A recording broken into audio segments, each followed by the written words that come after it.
outgoing fans that flash photography and the signing of autographs is strictly prohibited during competition. In addition, we kindly ask that you silence your cell phones to prevent any distractions to the athletes.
Good morning, ladies and gentlemen. Welcome to Wayne Webb's Columbus Bowl.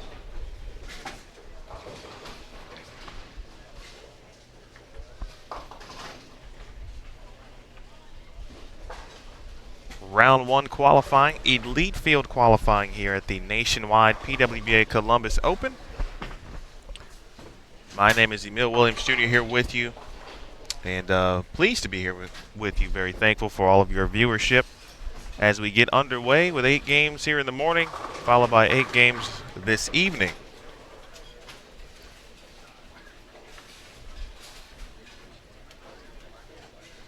Before we cut to the top 12 this evening for tomorrow's round of 12. Of course, 6 additional games. Joined by Josie Barnes, Giselle Poss, who advanced through yesterday's PTQ. In fact, she led it. And one of the top rookies on tour, Sydney Brummett. We'll also have Clara Godetto, Daria Payok, and Kelly Kulik.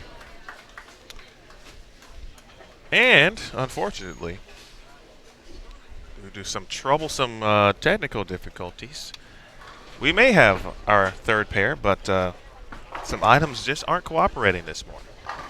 Been one of those days, if you will. So, I'm going to try to work through that real quick and see if my final change will work. This is weird things going on today, but we'll get through it. So we'll come back. I'll come back in just a second and recap what happened yesterday. Talk a little bit about, obviously, maybe what we're seeing on the lanes. Again, we don't know the oil condition.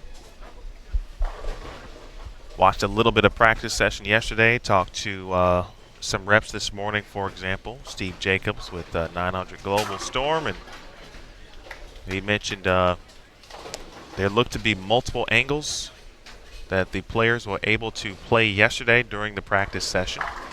And we'll see if that is indeed the case.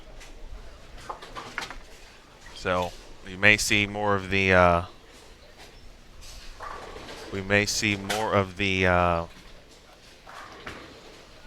lower rev rate players start further right and kind of maneuver their way left.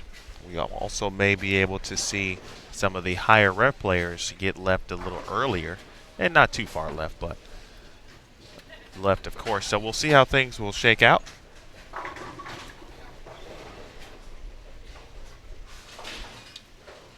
Back in one moment. I'll try to figure some things out here.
All right, folks, back with you here. Our goal for today is to make it through. That's our goal. Make it through round number 1. Sometimes in the world of broadcasts and streaming, technology sometimes doesn't go the way you planned it. So, as long as everyone can hear me and you can see something on the screen, we'll get through it for our first round here. Having said that, here is Clara Guerrero.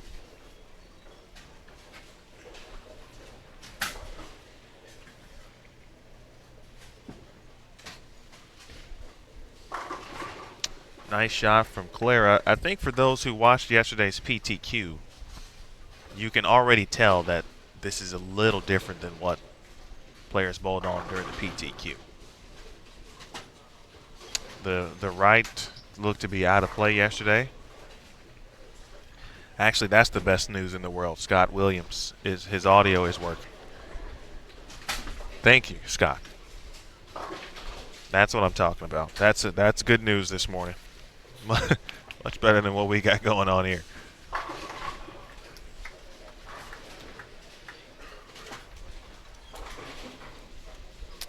Well, I tell you what.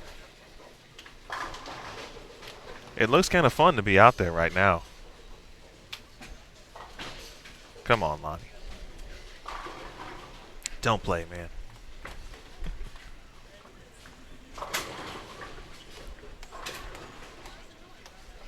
Missed some hellos. So Mel, Kenny, or excuse me, Karen, I beg your pardon. Michael. Vaughn checking in. Shell, Lonnie. Low bowler. Catch 22. Rico. Queen, Olivia. Rebecca. Annette, Ryan. Kim Beck. Brenda, Dave, Ryan. Rob. Troy, and I know I'm missing some. Michelle. Thanks, everyone. Appreciate you tuning in.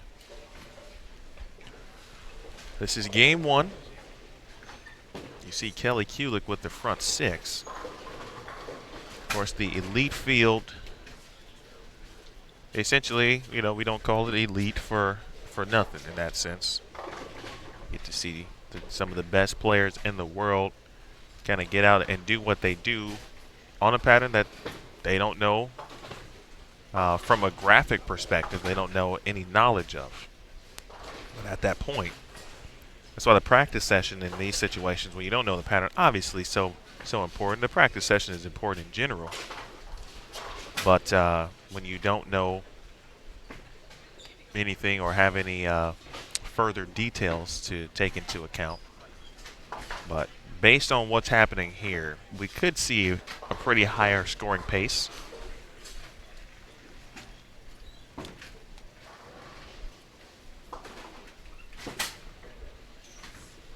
I mean, Josie has gone front 4, 9 spare, strike 9 spare.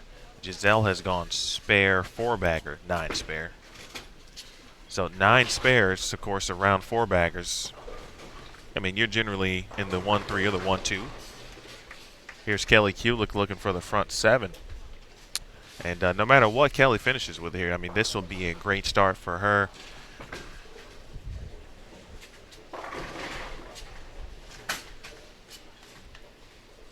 And so that shot there let me know. It didn't look that bad, but maybe a touch slow, maybe a touch left. And so you can still get into a little trouble as Kelly strings, or her string ends here in the 7th frame. But Payok lost the footing just a touch at the release point. Quickly over to Josie Barnes.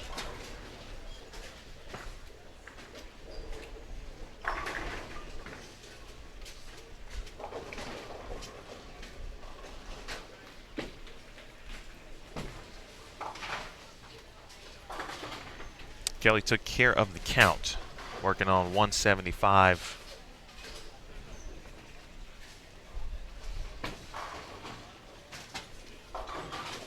In the 7th frame. Sydney Brummett, after a little bit of a tough start, now on a four-bagger of her own. Her parents are here. Good friend, I believe. Pretty sure I saw Holly Ann Johansson here, taking in the action, rooting on her great friend. Shell, there are 48 lanes here at Wayne Webb's Columbus Bowl. Today we'll be using 23 through 42, if I'm not mistaken. Looks like that's what I can see. There's Clara, and oh, okay. Bad luck today. Back to Poss.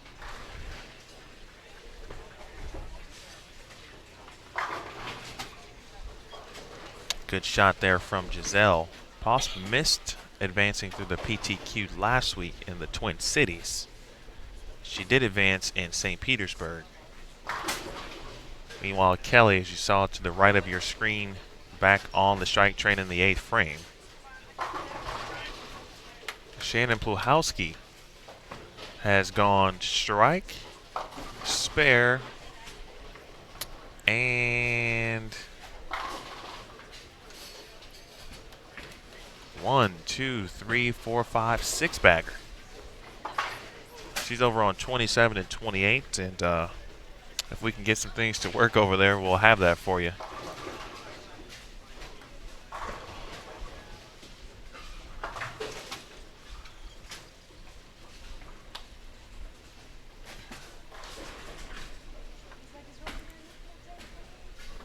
All right, here's Daria.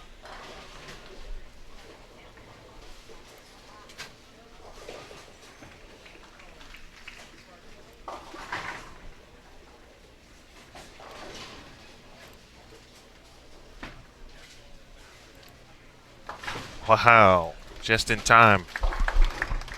Josie Barnes takes care of the 4-7-10.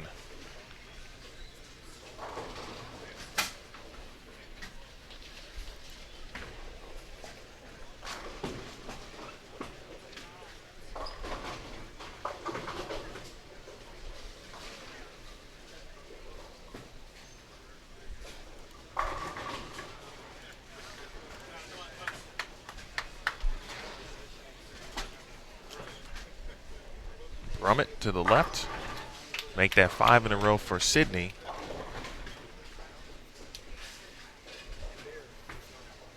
Spare opportunity for Daria, and she takes care of business. Spare shooting, folks, as you hear the players often talk about. Spare shooting, so important.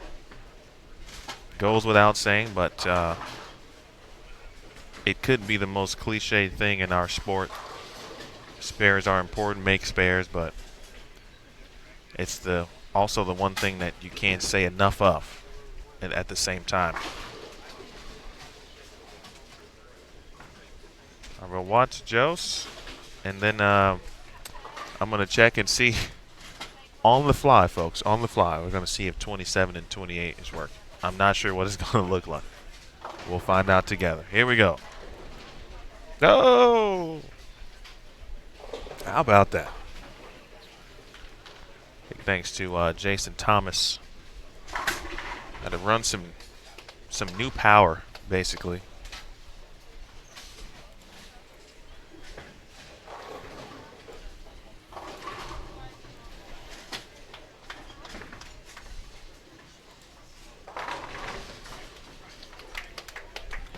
Well, the issue really hasn't been over on that pair of the cameras coming on. It's been them staying on. So, but we'll keep it here as you see what Shannon Pluhowski has going on here.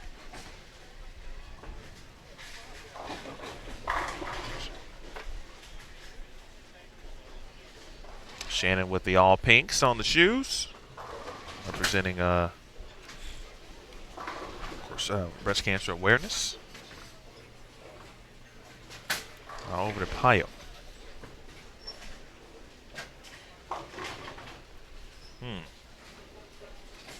Daria, of course, shaking her head there. I mean, just lost that one. LJ.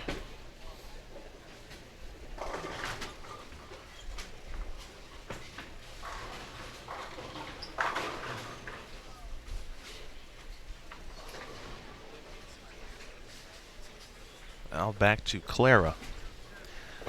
Well, it's a big week for a lot of the players, and we'll talk more about that in regards to points. We talked a little bit about it yesterday with Shannon O'Keefe at the end of our conversation during the PTQ in regards to some of the players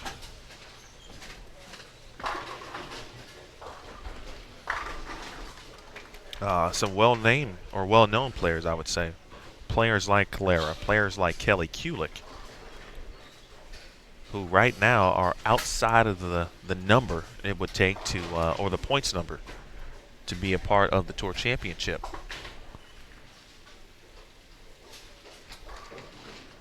So a huge week for these players. Next week is the last week to earn points.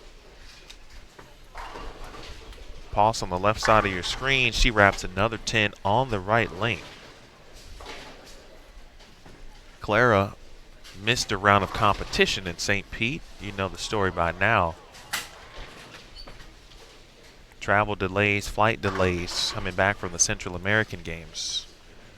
Shannon Pluhowski going to get to 259 here in game number 1. Dare I say, Shannon looks pretty comfortable very early, and that's a player who is due. I think that's a great early sign. Shannon, again, the lone lefty, and to come out and have a great look like that so early on, really good sign for Shannon P.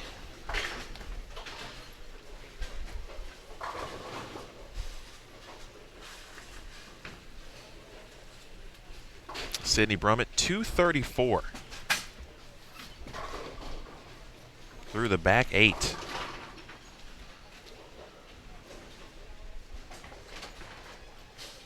Sydney is a player in that same situation as well. Of course, one of the, between her and Jordan Richard, there's only 2 players at this point that can win Rookie of the Year. Jordan has, at this moment, a very sizable lead in regards to points.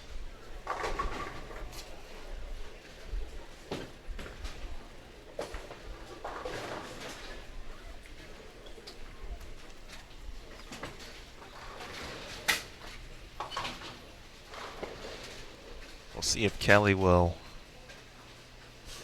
do something on the field. Liz Johnson shoots 170 in game 1. Jessica Malott making her first round of 32 appearance. I didn't think that was right, but Shannon mentioned that yesterday.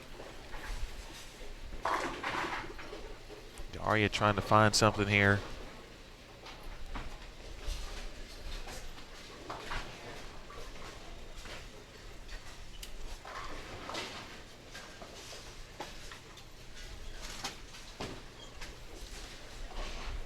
Kelly is trying something on her field shot. Like she moved to touch left as well, but to carry. 244.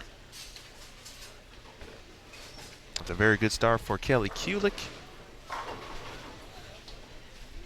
Let's see what Daria can try to figure out here. This is game 1.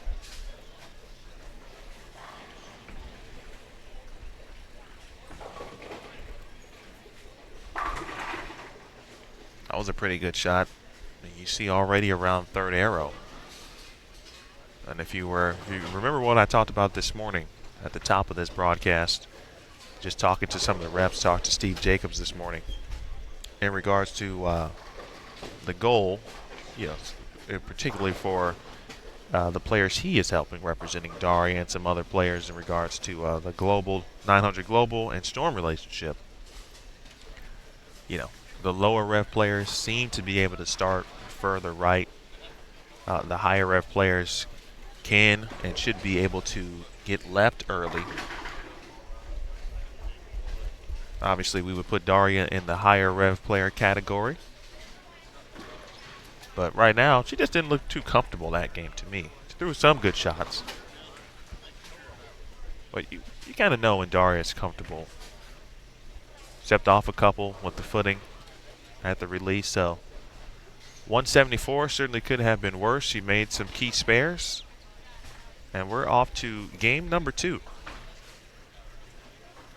So I'll go through the points and give you a sense. There won't be a set number of points to obtain, meaning like, let's say it's 50,000 points. You must hit 50,000 to get to the Tour Championship. It is simply you have to include all of the Tour winners who have won a title this year, and then you add all of those players up, and then and their point totals. So, but the point total is second. It's secondary when you think about who's going to go. If you've won a title, that trumps how many points you have. You could have joined, let's say, Friday or Thursday. You could have joined yesterday. This is your first event. If you're a member and you won this week, you'd be in the Tour Championship. So it wouldn't matter how many points you have. But it does matter in the sense of where you stand and where you fall in the bracket situation. And we'll go through all of that. It's early in regards to the scenarios and how many points so-and-so might need. But we'll know more after, obviously, this week. Game 2 is coming up next, folks.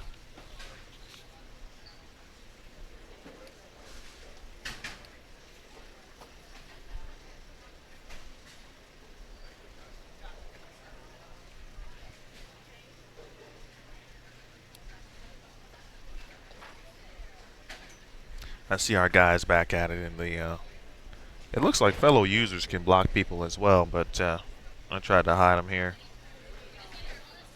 It's interesting, though, that he keeps coming back. So, I mean, he must love bowling. I mean, what other reason? Why would you just continue to come on back to get some bowling done? Right? If you don't really like it. All right, folks, back in a moment. Game 2 on the way here on Bowl TV.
Welcome back. Game 2 officially underway. You guys are so observant in the chat. I actually enjoy that, to be quite honest with you. Yeah, I was trying to get some things situated, but I'm unable to kind of do that where you don't see it. My preview isn't working currently. So, nonetheless, appreciate everyone tuning in. If you are new to Bowl TV and the PWBA Tour, thank you for tuning in. We hope by the time you leave, you are a fan of not only the PWBA, but the sport of bowling.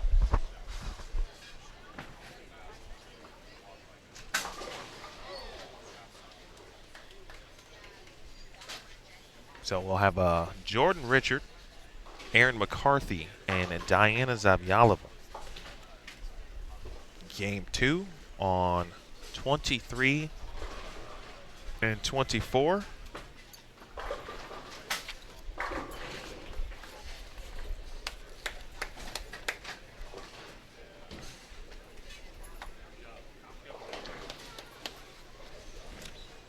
Here to get Poplar and Stephanie Johnson on 25 and 26. So we'll watch Stephanie's shot here and then take a gander on what's happening around them.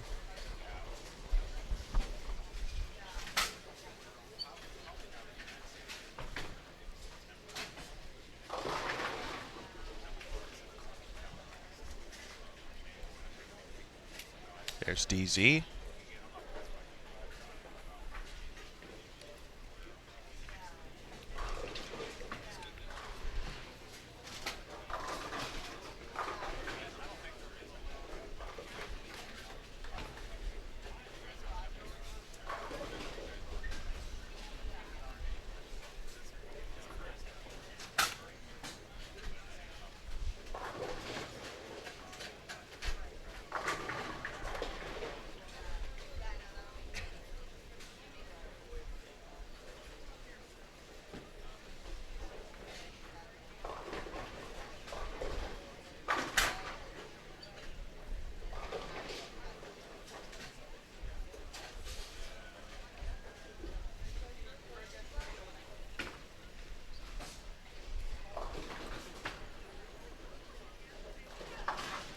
In August, Zavyalova, one of our tour champions so far this month. She won the St. Petersburg Clearwater Open, sponsored by Pepsi. Jordan Richard was on that show last week. Of course, Rocio Restrepo won in Twin Cities. The Twin Cities Open, presented by BowlerX.com. Jordan Richard also on that show. Week 10 there for Stephanie Johnson. Now back to McCarthy.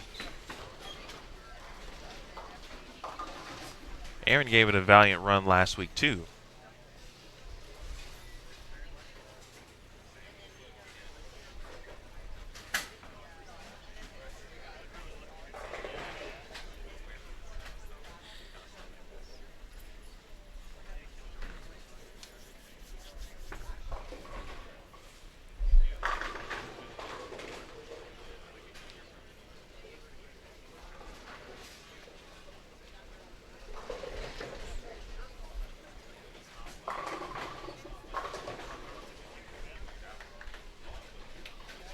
All right, so let's see, 27 and 28. Had to make a brief change over on the scoreboard, so we'll check them out here in a sec. 3-6-10 attempt coming up for Aaron McCarthy.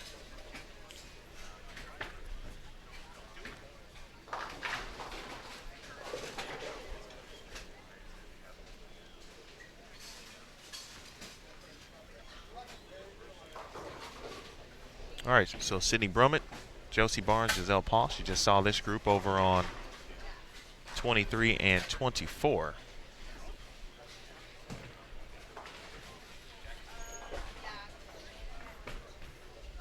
Here to get Poplar, 25 and 26. Looking for the early double. And here's Poss.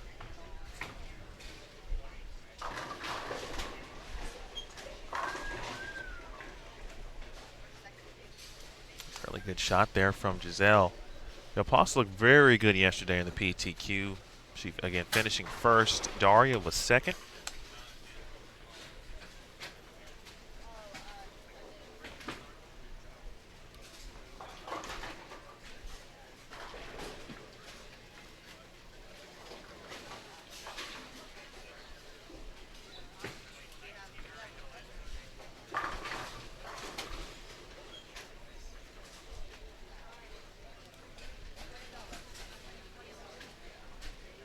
Pace of game 2. So far, a little uneven, I would say.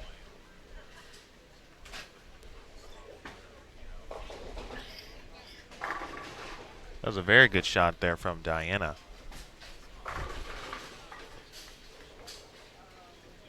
This month of August, PWBA live TV. 2 live shows in the books. Of course, 1 more tomorrow. Then we'll have the Players Championship next week.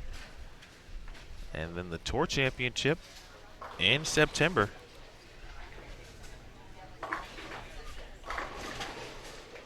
Well, Sid looks to be throwing it very good so far here. Just a game and a couple frames into it, but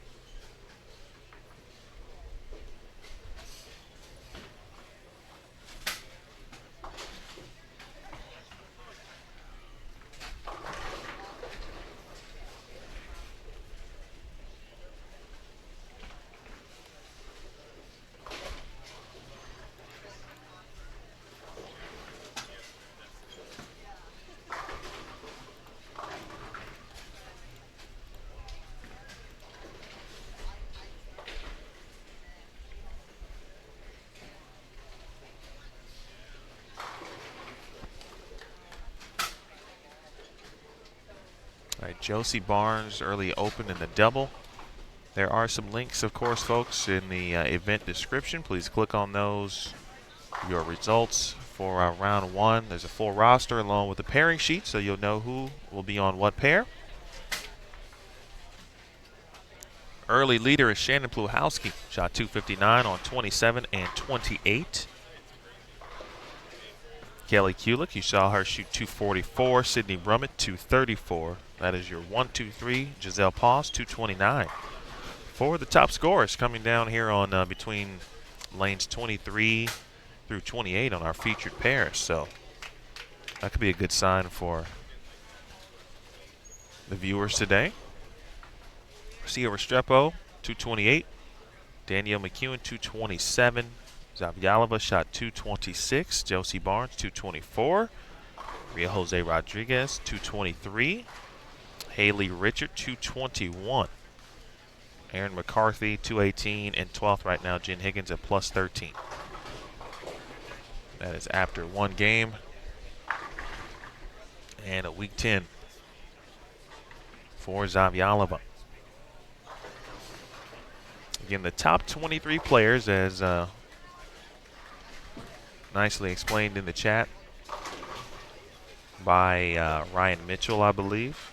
Top 23, really the top 24 after the U.S. Women's Open in points earned elite field status for these 3 events. And those 3 being St. Petersburg, the first week of August, St. Petersburg Clearwater Open. I was at Seminole Lanes in Seminole, Florida. Last week in the Twin Cities Open, BowlerX.com. In Eagan, Minnesota at Cedarville Lanes. And then this week here at Wayne Webb's Columbus Bowl, sponsored by Nationwide.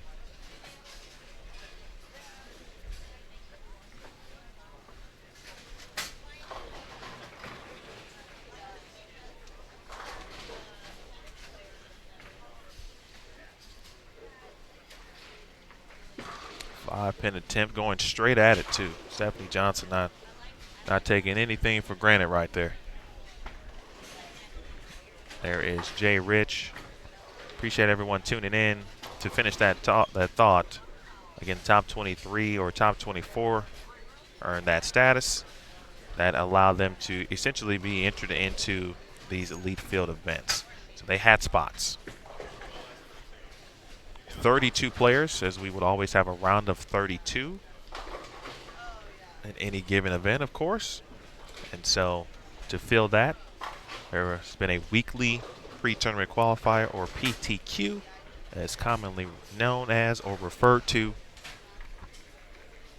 PTQs have been very good, well attended, especially this week. 75 bowlers participated in the PTQ yesterday. We advanced 9. This young lady on lane 28 led them all. This is Giselle Paws. Winter Vanderbilt from now living in Nashville on a 4-bagger. How about 5? And there it is.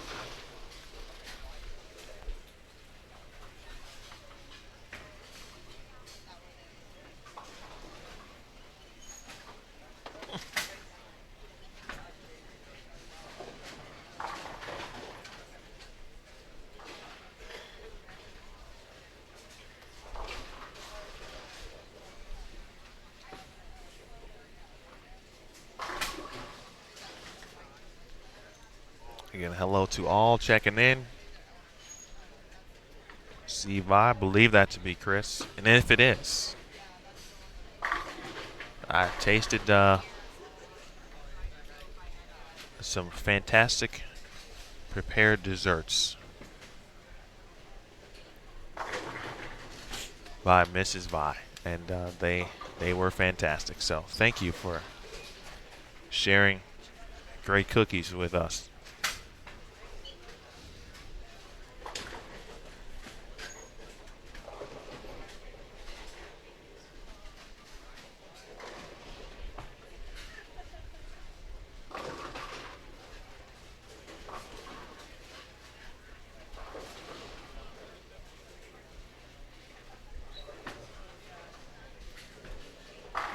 Hope to have a few more guests on. Appreciate everyone tuning in to watch or to listen to Shannon. We had her on during the second half, basically, of the PTQ yesterday. No one bowling yet. Possible with the front 6, by the way. So we'll have a couple players in today. Uh-oh.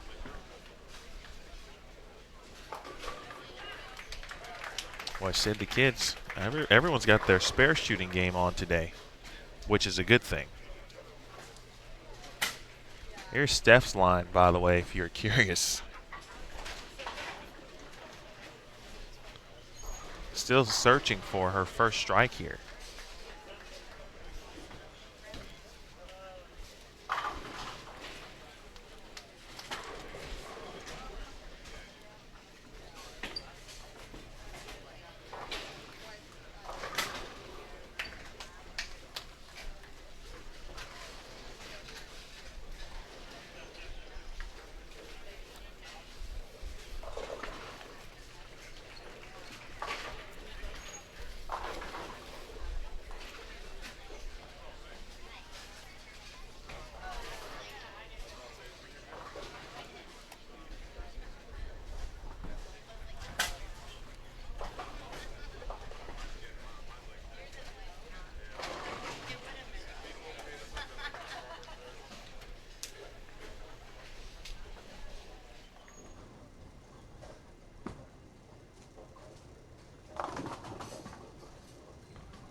Here is Poplar looking for a 4-bagger.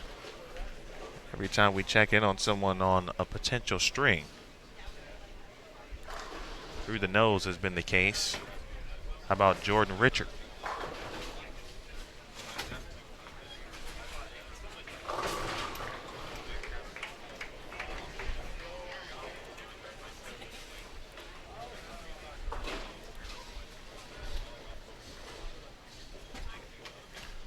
Game 2 here if you are just joining us. Toss, 7 spare.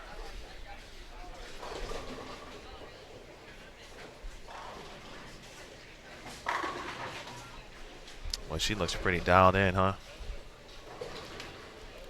I mean, she left a few wrap 10s on 23 and 24, or her first game score certainly would have been higher.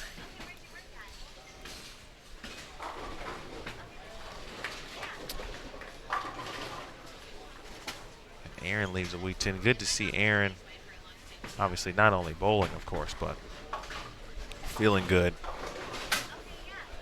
She took a few on the ankle last week. I saw 2. Turned out to be 3, she said. She did it once in practice.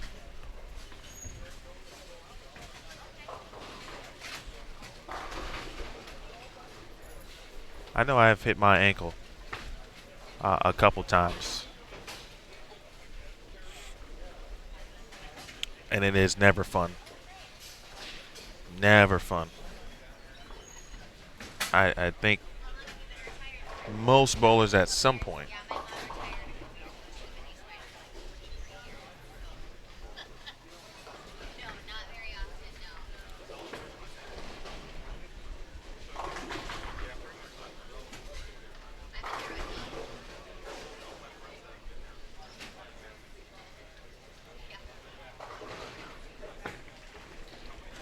hold on.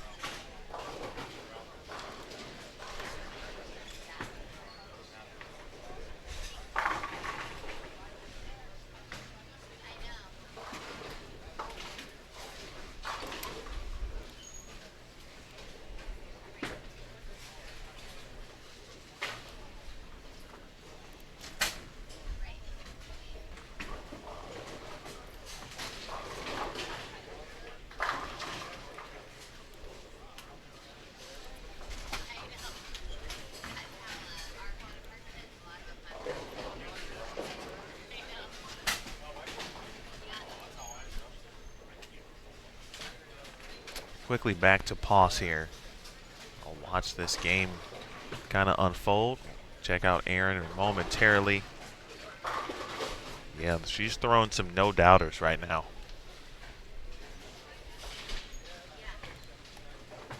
Steph J still looking for her first strike. And no love here on the 4-pin. Little light 4.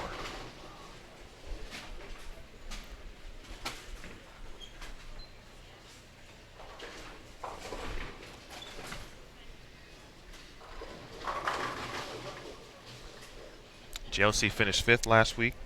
Made the show. Twin Cities. Stephanie Johnson has been talking about spares early, and she's been doing the job here. And there's right now still working to figure out what to do to get all 10 to fall.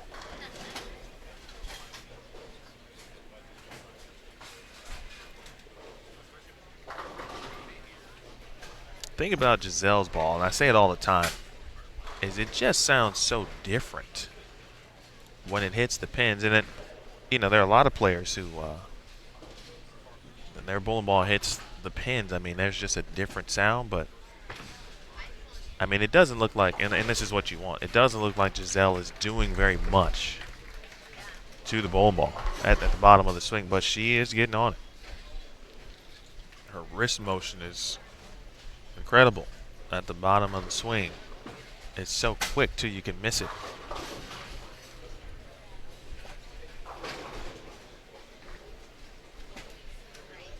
A bucket with a 7 there for Steph. Spare here for Sid the Kid. Jordan Richard goes to Brooklyn. She carries. That's a double. Poplar hadn't had too much of an issue striking, and so she's back on it in the 9th frame.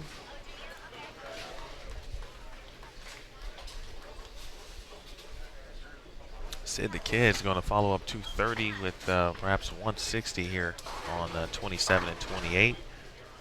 Might be a tough pair, potentially, but as soon as you say that, Giselle Pauses of course, doing what she's doing right now. So there goes that.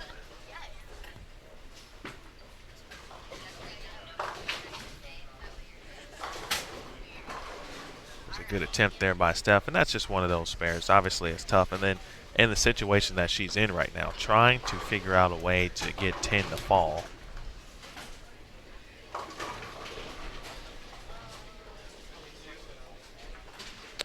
I got to be honest, game 2 has been kind of iffy. It's got an iffy feel to it. Here's Poplar.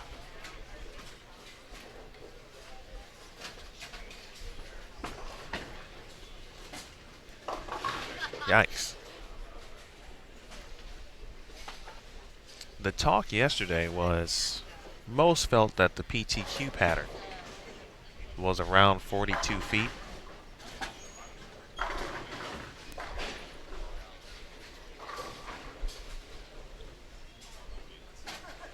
But it's a situation where if you were too far right, there were a lot of players who were direct early and that seemed to be working.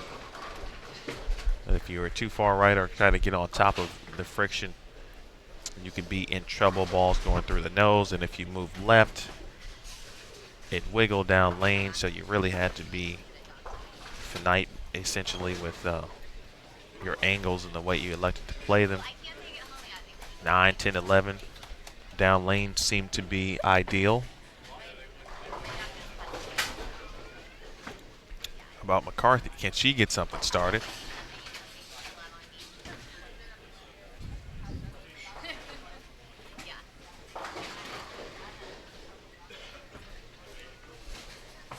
Steph going to utilize this 10th frame to the best of her abilities, and wow.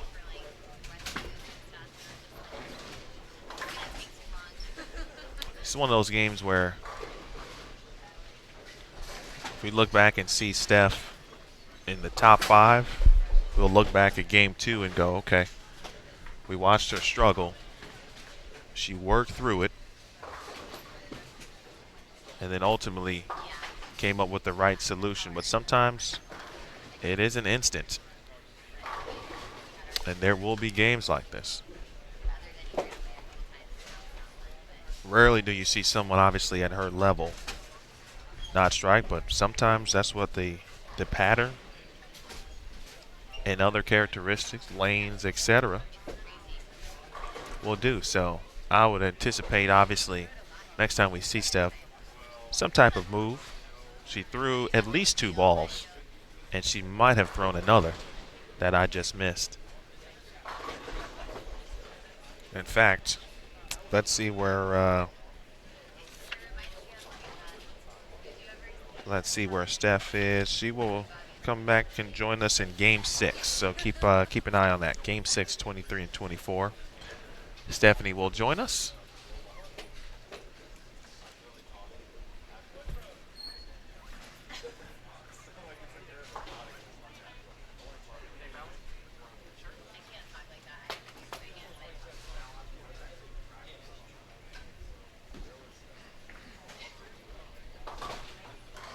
All right, players are making their moves to their respective lanes. And then we will have Game 3 for you in just a second.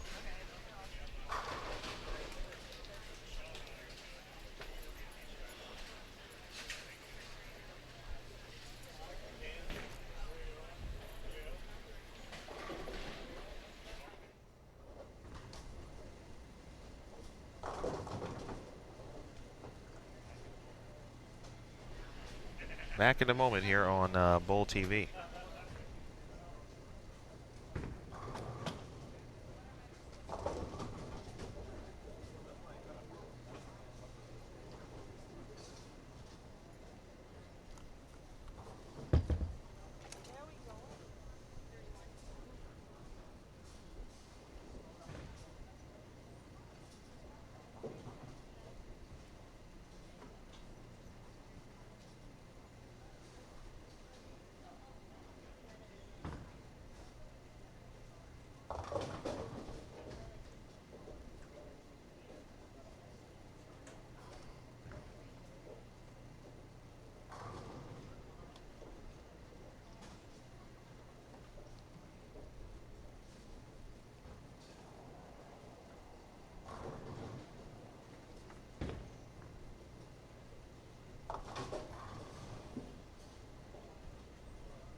All right, folks, welcome back. Bowl TV Game 3 underway. And first guest here in the building for today is part of a very important relationship, of course, here with PWBA and USBC. The sponsor this week is Nationwide, and here representing Nationwide is Travis Goodwin. Travis, the last time we did this was about 2 years ago at the U.S. Women's Open. It was. That was my first chance of seeing the PWBA, and it's great being able to be a part of this family for the last few years. Well, we certainly appreciate having you and thanking you, obviously, for what Nationwide has provided and been a part of. If you could talk a little bit about kind of how the relationship works, because it's just not PWBA, but there's also some USBC components within that, with member rewards, for example. Well, Nationwide has been a proud partner of the USBC for over 10 years, and we have had the opportunity to connect not only with the PWBA but USBC members across the country. And Nationwide really does its best to try to find a way to connect with members, to add value for the USBC. And I think in recent years you've seen a little bit of a shift. I think once upon a time we really focused a lot on insurance, but right now we are focused on really trying to find ways to guide and protect your overall financial well-being. I think you've probably seen the Leslie Odom commercials. You know, we want to connect with your trying to impress side, or your open to store side, or even think driving a minivan is cool side. And our goal is to be able to find ways to not only connect with your members and add value for them, but we want to be able to show some love towards the USBC through how we connect with their members. Joining the booth again with Travis Goodwin of Nationwide. Joined us on the lanes, of course, now that 23 and 24. A particular cross is now here. We'll see Danielle McEwen, Olivia Sandham, and Dasha Kovalova. Right now we're watching 25 and 26, Brianna Cote, Jody Westner, and Liz Colkin. And then on 27 and 28, Maria Jose Rodriguez, Chelsea Stevens, who advanced to or from yesterday's PTQ, and Jen Higgins. It's been a very cool relationship, but obviously being here in Columbus, headquarters are here, and I know we got a chance to be a part of some really cool items that you guys put together at Nationwide, a really cool Q&A, and then like a studio session. So how did those ideas kind of come about with the Nationwide event this past week? Well, USBC and the PWBA is definitely a priority for Nationwide, and when we found out that you were coming to Columbus, we were very, very excited. And we wanted to be able to roll out the red carpet for you. And thankfully, we were able to connect. We had Shannon O'Keefe, Rocio Estrepo, and Maria Jose Rodriguez come to the office. They were able to connect with some of the Nationwide employees who are big fans of theirs. We did a meet and greet. We really got to learn a lot of things that I didn't know. For example, Shannon O'Keefe does not like chocolate. I don't know if you know that. But that was one of the big revelations that we learned this week. We also learned that if you want to find somebody to teach how to play Candy Crush, Maria Rodriguez is the person that's going to be able to help you. And if you want that perfect cupcake, Rocio Estrepo is going to be able to hook you up with the right kind of cupcake. So they were able to come in, and it's really funny because in Nationwide, we are always talking about all your sides. And we want to connect with all the different sides of you and find ways to add value. We were able to kind of connect with these athletes and kind of get a little peek behind the curtain. They talked about their fitness, the mental preparation that they do. They also talked about what it's like to wake up and have a big cup of coffee and just sit there and relax. So it was really great to get to know them. They were great, and I think they really represented the PWBA very well. Coffee is very important here on the PWBA tour. As you mentioned, Maria talked about it. They all three talked about that. I know Danielle McEwen, who we'll see in just a second. We've had some great spare shooting today. That was online at Open Frame for Danielle. She, too, an important coffee drinker. Was part of Team USA, but Shannon mentioned they spent a lot of time when they were in the Dominican Republic last at a particular coffee shop, and making sure, in Colombia last, and just drinking coffee. And it's actually upped my coffee game a little bit as well. I was a very novice drinker, and really still am, but they're teaching. So, I mean, it's pretty cool, but I know for you, as kind of being like a novice bowler in a sense, but now your mind has been opened in a sense on, what the players do, how they train, and what's been some of the coolest things for you to find out about kind of what they do on the lanes. The first thing is really the mental aspect of the game. I think when you think of really any sport, there's a mental aspect that I don't think we probably focus on quite as much. And I believe that Rocio talked about this week how she has some people that she works that sort of helps her to get her mind right. Maria and Shannon both mentioned the mental exercises that they do to prepare. And that was one of those things that I didn't think about. But then as you think about learning how to bowl 16 games in a day, there's not only that physical component, but the mental component was very, very. I didn't underestimate it per se, but I didn't really realize how much pressure that would take. So they really talked about how mentally they have to really stay strong, and then physically they also talked a lot about how if they overtrain too much during the season, it can sort of put them in a difficult situation during the weekend. So I know I'm appreciative of their ability to bowl that many games. This past weekend, I think it was National Bowling Day. Got together with the family, went out and bowled. And after about 2 games, I feel like I work out a lot, but my hamstrings were saying, I think that's enough. That's enough. But I did join the 125 club, so I was very happy about that. Well, congratulations. Thank you. That is important, though. And thanks for obviously going bowling on National Bowling Day as well. Big thanks to GoBowling.com as they put down and put out a lot of great effort towards that. One of our players, Daria Payok, was in New York as part of a Fox and Friends appearance for National Bowling Day as well. Good shot there from Liz Culkin. Travis will be presenting the trophy this week to the winner, whoever that may be this week. Are you looking forward to that part of it? I am, and I'm also looking forward to seeing the look on their face when they hold it up. I think from what I'm hearing, and this was a little bit of a new revelation to me, was that they really love being able to win their tournaments and win the championships, but being able to put this very large, very beautiful trophy in their trophy case is a big part of this. So I'm a little nervous, I'm not going to lie, but I'm very excited about the opportunity, and there's after getting to know them and seeing them a little bit behind the scenes and seeing how they interact with their families and their friends and just the bond that they have, I'm just going to be rooting for them. I'll be so happy for the winner. Someone just mentioned in the chat that they were very pleased that you guys added Tori Kelly in your Nationwide commercial. Did you have any involvement in that? I wasn't involved personally, but I did give it my full recommendation, which I think does carry some weight. I think so. Based on what I've learned, especially within the building, being there on Wednesday. If you're just joining us, this is Game 3 of 8. We are joined in the booth by Nationwide's Travis Goodwin. Travis, your kind of explain your role not only with the company, with Nationwide, and obviously how that kind of trickles down to PWBA, USBC. So I work in the Emerging Business Group organization, and we work with several key partners across the country, USBC being one of them. And we really put the emphasis of our relationship with our partners on building strong, mutually beneficial strategic partnerships. And there's the business component of it, where we want to make sure there's value for both sides. But we really pride ourselves in building strong relationships, not only from the business standpoint, but also from a personal standpoint.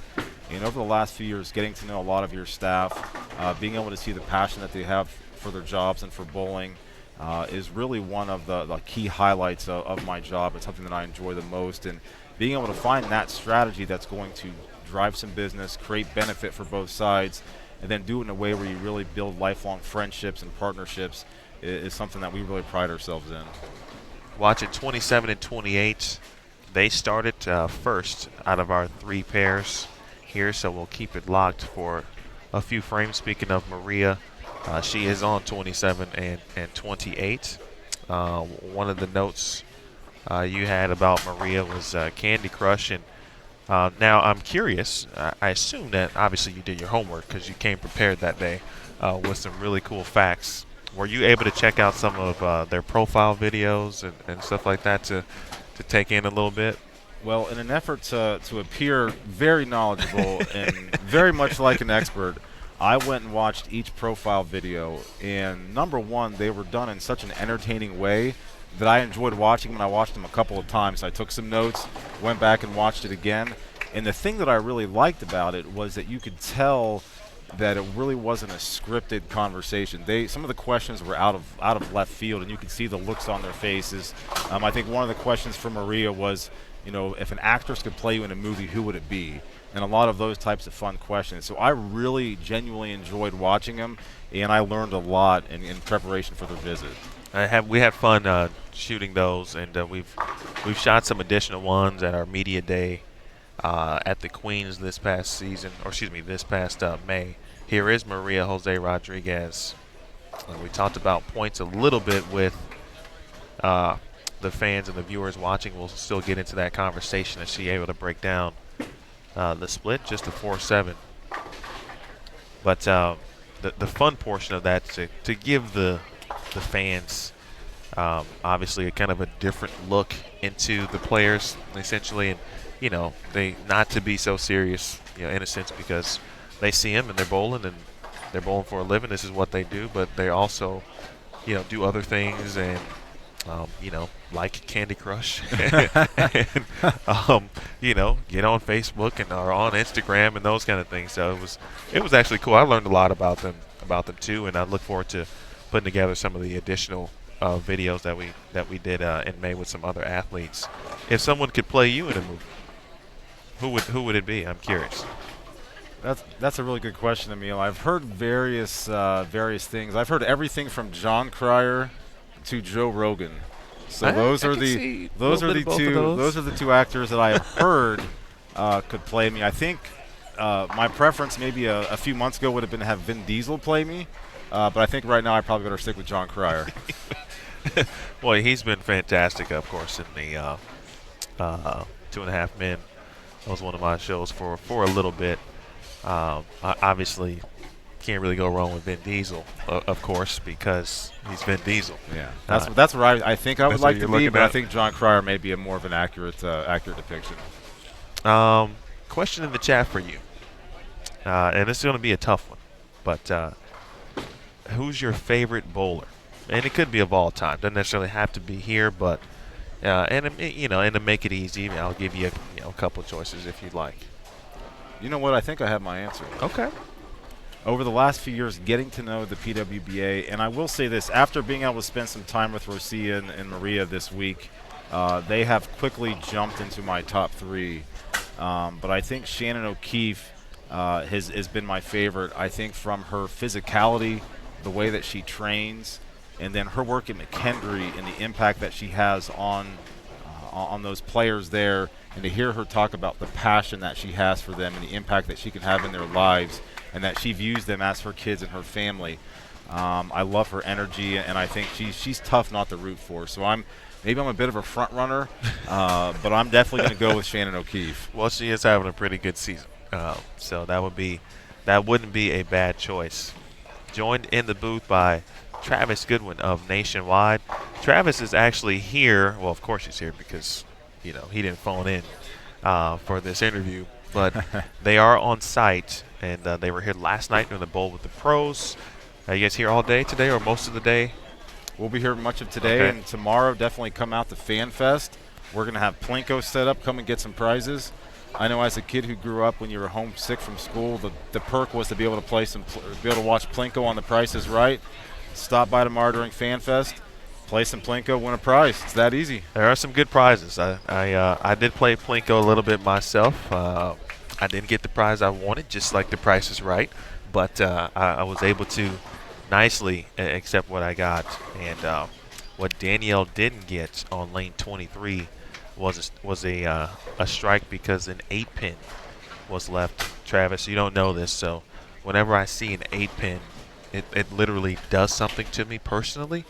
It makes me a little distraught, so I try to keep the viewers away from it sometimes. I hope I can be a distraction for them. I hope so too. I mean, they really are devastating in many cases. All right, here is Chelsea Stevens, who advanced through yesterday's PTQ.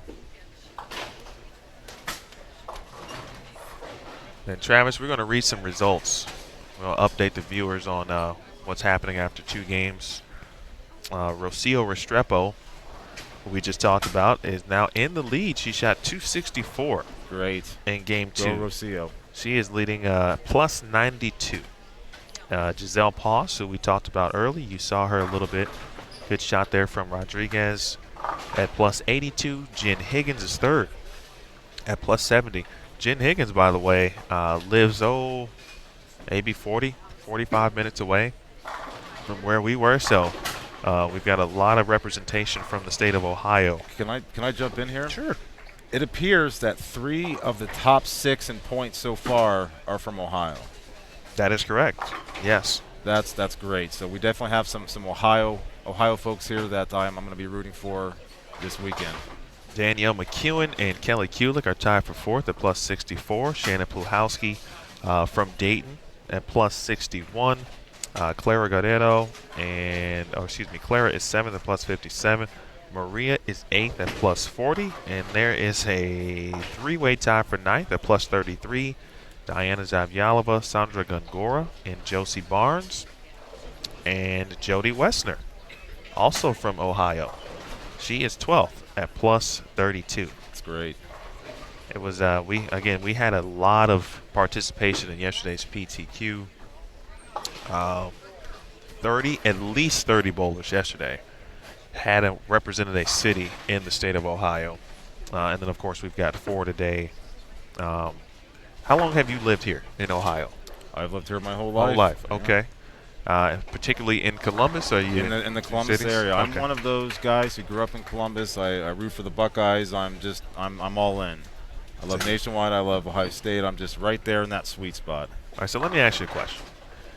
Scores are updated in the links below, folks. Now, if they aren't working, looks like they aren't working for some, try to clear your cache, or a refresh should do it. If that doesn't work, just let me know, and I'll try to redrop that link for you and see if they work that way. So just keep me updated on that. Appreciate that. Who was just asking? Ryan. All right, Rodriguez shoots 184. Here's Jen Higgins, who is due. She's put together some good weeks this season. She has been on television before. In fact, I think she even made the Sonoma County Open, which was sponsored by Nationwide in 2016 as well. But my question for Travis is, when you refer to Ohio State, do you always have to refer to it as the Ohio State, or is it like a first reference kind of thing, like AP style? You reference it once, and then you don't have to say the anymore. What's the consensus on that from someone who has lived here and does live here currently? You know, I think there are enough people that don't like Ohio State, even the ones that are living here, that if you want to ease up just a bit on the OHIO stuff, occasionally just not correcting somebody for saying Ohio State, I think can probably put you in their good graces. So okay. I try not to overdo it too much, and there's plenty of Buckeye fandom to go around. We don't want to overdo it at times, there's a rumor that has it that we may tend to go just a bit overboard at times. Okay. I mean, I know that the Buckeyes can be, based on what I've heard and understand, can be a little. There's fans around the world or the country that may or may not like Ohio State sometimes. So I get it. There's an ugly rumor out there that's the case. The band, though, is dope. I got to be honest. And I'm a band. I like band. I was in the marching band in high school. 157 for Stevens, 205 for Jen Higgins, and now on to Brianna Cote. You look like I just stumped you right there when I said I was in the band. What instrument did you play? I played the snare and the quad toms, part of the drum line. So you're one of the guys that I wanted to be, but I wasn't good enough to be able to handle that. So I attempted to play the trumpet, but they said that I just didn't quite have it. So they sort of forced me into trombone for a few years, and those were some dark years. I'm not gonna lie. So I wasn't quite at the level that you were. So you had a much better run in band than I did. Well, the funny thing is that brass always caught my eye. So it was, if I could have, kind of not necessarily made the switch, but if I could have learned how to play an additional instrument during that time, I certainly would have, enjoyed a trumpet or a saxophone. I was in a jazz band at school as well, and there were twin brothers, Miguel and Angel, who are still very cool to this day. They played trumpet and trombone respectively, and I was always like, man, want to be those guys for at least a day.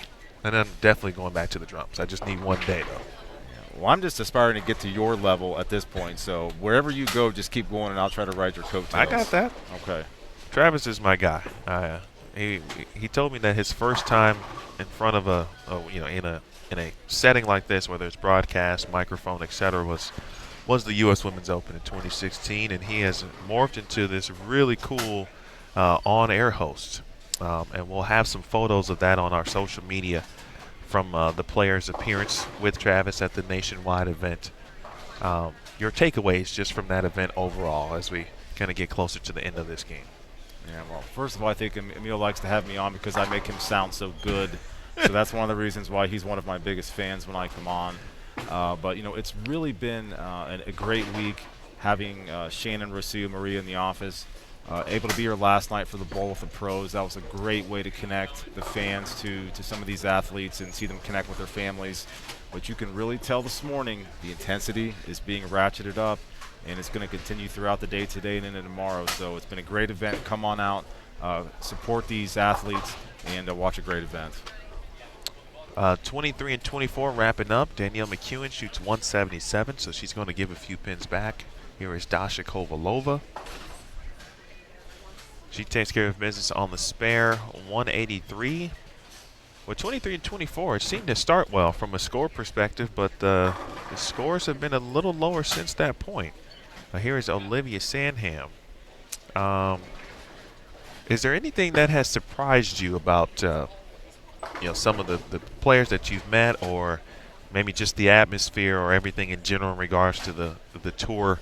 I know I talked to some people, and they're still surprised at how many international players there are, for example. Is there anything that surprised you in that way? Yeah, I think the amount of work and preparation that goes into it is one of the first things that I noticed. I know the first time I went to an event, I expected someone to show up with a ball and a bag and maybe get some shoes there and bowl. But if you look at the technology behind this with the oils in the lanes and the types of balls that they use and the complexities of the types of balls that they use, it's a much more advanced and technologically advanced sport than I think the average novice, such as myself, probably would have thought. I think if you look at the field as a whole, seeing people everywhere from Singapore, people represented all over the country, being able to spend time with Rocio and Maria from Colombia, and seeing them not only represent the PWBA, but then also play for their countries as well, that really showed the magnitude that this sport has, not only here in the United States, but across the world. And then this week, again, kind of getting to see a little bit of a sneak peek behind the scenes with these athletes, seeing the camaraderie that they have together as they go through some of the same challenges. They have probably some of the same ups and the same downs, and seeing how close they are behind the scenes, drinking those cups of coffee on the road, spending time together. So they're highly competitive. They want to win, but seeing that camaraderie is definitely one of the things that has stuck out to me as well. It is a kind of a small family here on tour. The players, although competing against each other, they got a job to do. This is, for many, their livelihood, although some do, of course, have full-time jobs and other things that supplement in that way, but this is what they do. But they also, still have some care for each other. To me, it feels like that's kind of rare in that sense, especially in something that's very individual, if that makes sense. Yeah, and you'll see when you watch this on the telecast on Saturday night on CBS Sports Network at 5 o'clock, you will see that even though they are competitors, after it's over, you will see a lot of the other competitors coming out, giving hugs, giving congratulations, shaking hands, and really just showing their support for the winners as well. So it's really an exciting thing to see, and make sure and come on out and check it out for yourself.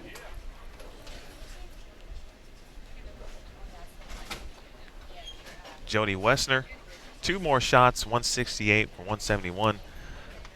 Shannon O'Keefe mentioned, for the viewers watching, she kind of mentioned there were 2 phases of transition yesterday. And I think we're certainly in that first phase. Game 3 has come to an end, just about 2 more shots. And Travis, that transition can get the player sometimes.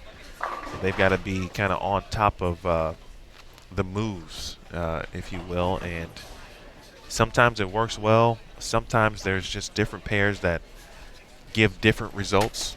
across the country in a sense, and the various bowling centers. But I feel like we've got to get you a 3-ball bag at this point. I think you're ready to kind of move up in that sense. What do you think?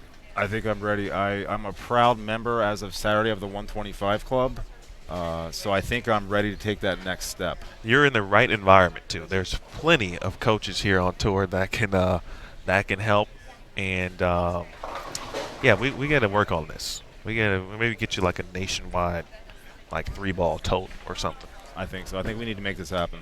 I agree. Final shot for Jody Wessner.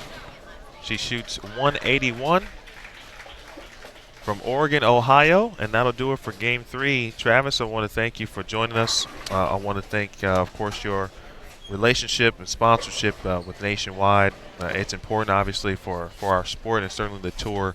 And we certainly couldn't do it without our national sponsors, so we appreciate you.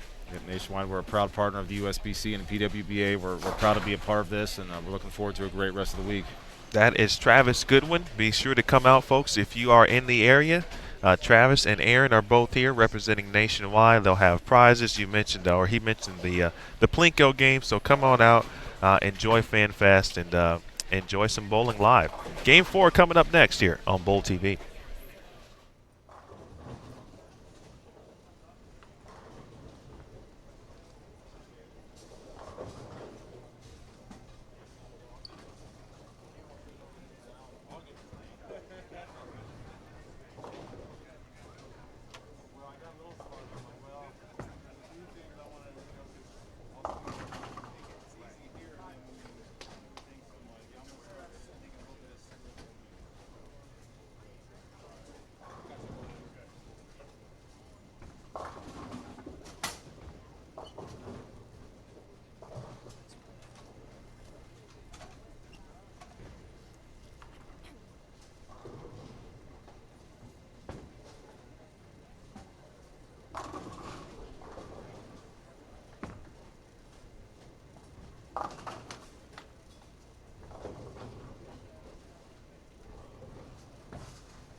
All right, folks, Game 4 is underway. I think we've developed some rhythm. We got out the gates a little slow this morning. Some things didn't work. Things are working. Had a great guest, Travis Goodwin of Nationwide. Again, want to thank all of our sponsors here on the PWBA Tour. It takes a lot to do what we do, and sponsors obviously are a very important part of any business in that sense. And Nationwide, big role not only with the PWBA but the USBC. The member rewards program is a really cool program, though, and that's just being honest. There are several discounts by many companies that are offered within member rewards, so be sure to check that out. Travis will be here. You'll see Travis on your TV screen tomorrow afternoon and tomorrow evening on CBS Sports Network. He'll be presenting the trophy. All of our sponsors so far here in August. Of course, the BowlerX.com. Lee and Chris DeSant were phenomenal last week. Really enjoyed their experience. It was a pleasure to meet them. And look forward to, of course, reciprocating and supporting what they do as well. Big thanks to Pepsi for their sponsorship of the St. Petersburg Clearwater Open. GoBowling.com. Did you check out the Facebook Live yesterday? I hope you did. It's on GoBowling.com. Share it on the PWBA Facebook page as well. And, of course, the Cubica AMF, excuse me. All right, so hopefully everyone has been able to get links to work in the event description. Again, if they don't, and I may have missed it, just let me know. Of course, Cubica AMF, by the way, next week's sponsor of the PWBA Players Championship. All right, we got some new players on our featured pairs. 25 and 26, Verity Crawley, Shelby New, who bowled very well yesterday in the PTQ. She is from Anderson, Indiana, and one of the non-members bowling this week, advancing and getting a chance to kind of show what she can do and be a part of the elite field with many of the best players in the world. I always am very curious to be honest, like what's that like, and getting a chance to kind of chat with some of the PTQ advancers throughout the last couple weeks. For many, they have the same goals and dreams as the best players in the world, and it's a cool opportunity, obviously, for them to be a part of and be able to kind of see and show what they can do and measure themselves and see where they need to be, where they need to go in that regard. At some point today, and I believe next game, we'll have Danielle Vandermeer on. And we'll get a chance to talk with Danny. She is here.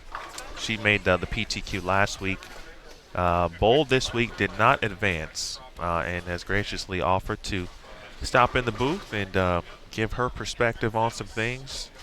Danny is from the Netherlands. She went to Nebraska and has bowled on tour for the better part of, I think, the last 3 seasons, maybe all 4 since the relaunch. But interested to hear her take on some things, and I look forward to hearing from her. Summer Jasmine is here as well, and I think we'll be able to get Summer on at some point also. People certainly have loved Summer's insightfulness as well, so it is important for you to hear from the players, and that's our goal here. So on 23 and 24, we'll have Rocio Restrepo, Lindsay Boomershine, and Haley Richard. Dasha Kovalova, Danielle McEwen, and Olivia Sandham head over to 27 and 28. All right, interview is what I needed, I think. I think the pace has sped up a little bit. I think that game 2, players might have still been kind of searching and trying to figure out what the deal was. What are the lanes actually doing? Are they that much different than they were in practice? It certainly could be the case, but you never know sometimes.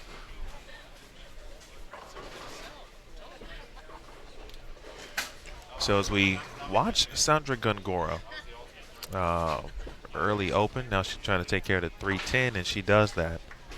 Well, SG, and I say it every week, just one of the best physical games you will ever see in our sport. But right now, she is one of the players outside of the proverbial number, if you will. And we'll get into that conversation. If you guys have any questions about it, feel free to drop those. So the top 16, let's see. Let's pull it up in a way that's easier for me to explain.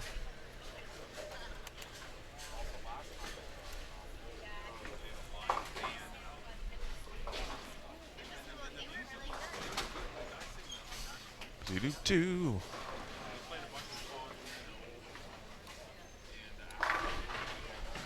Shot there to the left from Rocio. Here's Shelby New, and Shannon O'Keefe did a great job of kind of breaking down where Shelby was playing, and very similar to what she was doing in the PTQ, although the pattern yesterday looked a little longer than what we have here today.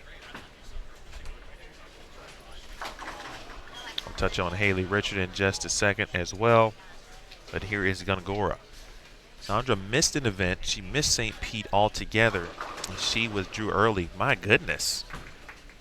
Wow. I mean, the thought of the 6-pin was about to stand up on that.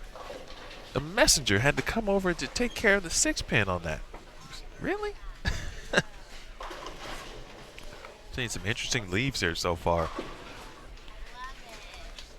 Here today.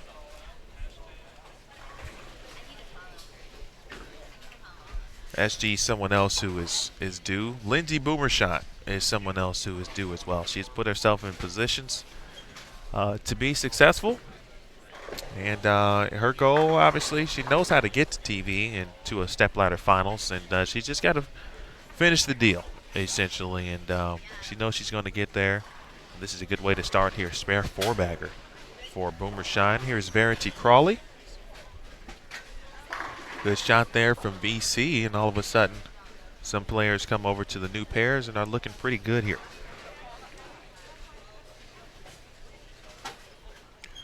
Okay, so from the points perspective, here are the players who are locked into the Tour Championship by virtue of winning a title. Shannon O'Keefe, of course, that happened in Sonoma. The Sonoma County Open. Of course, she has since won the USBC Queens, obviously, as we take a look at Haley Richard. Nice shot there from Haley. That is the sister of Jordan Richard, by the way, for those of you who may or may not know that information.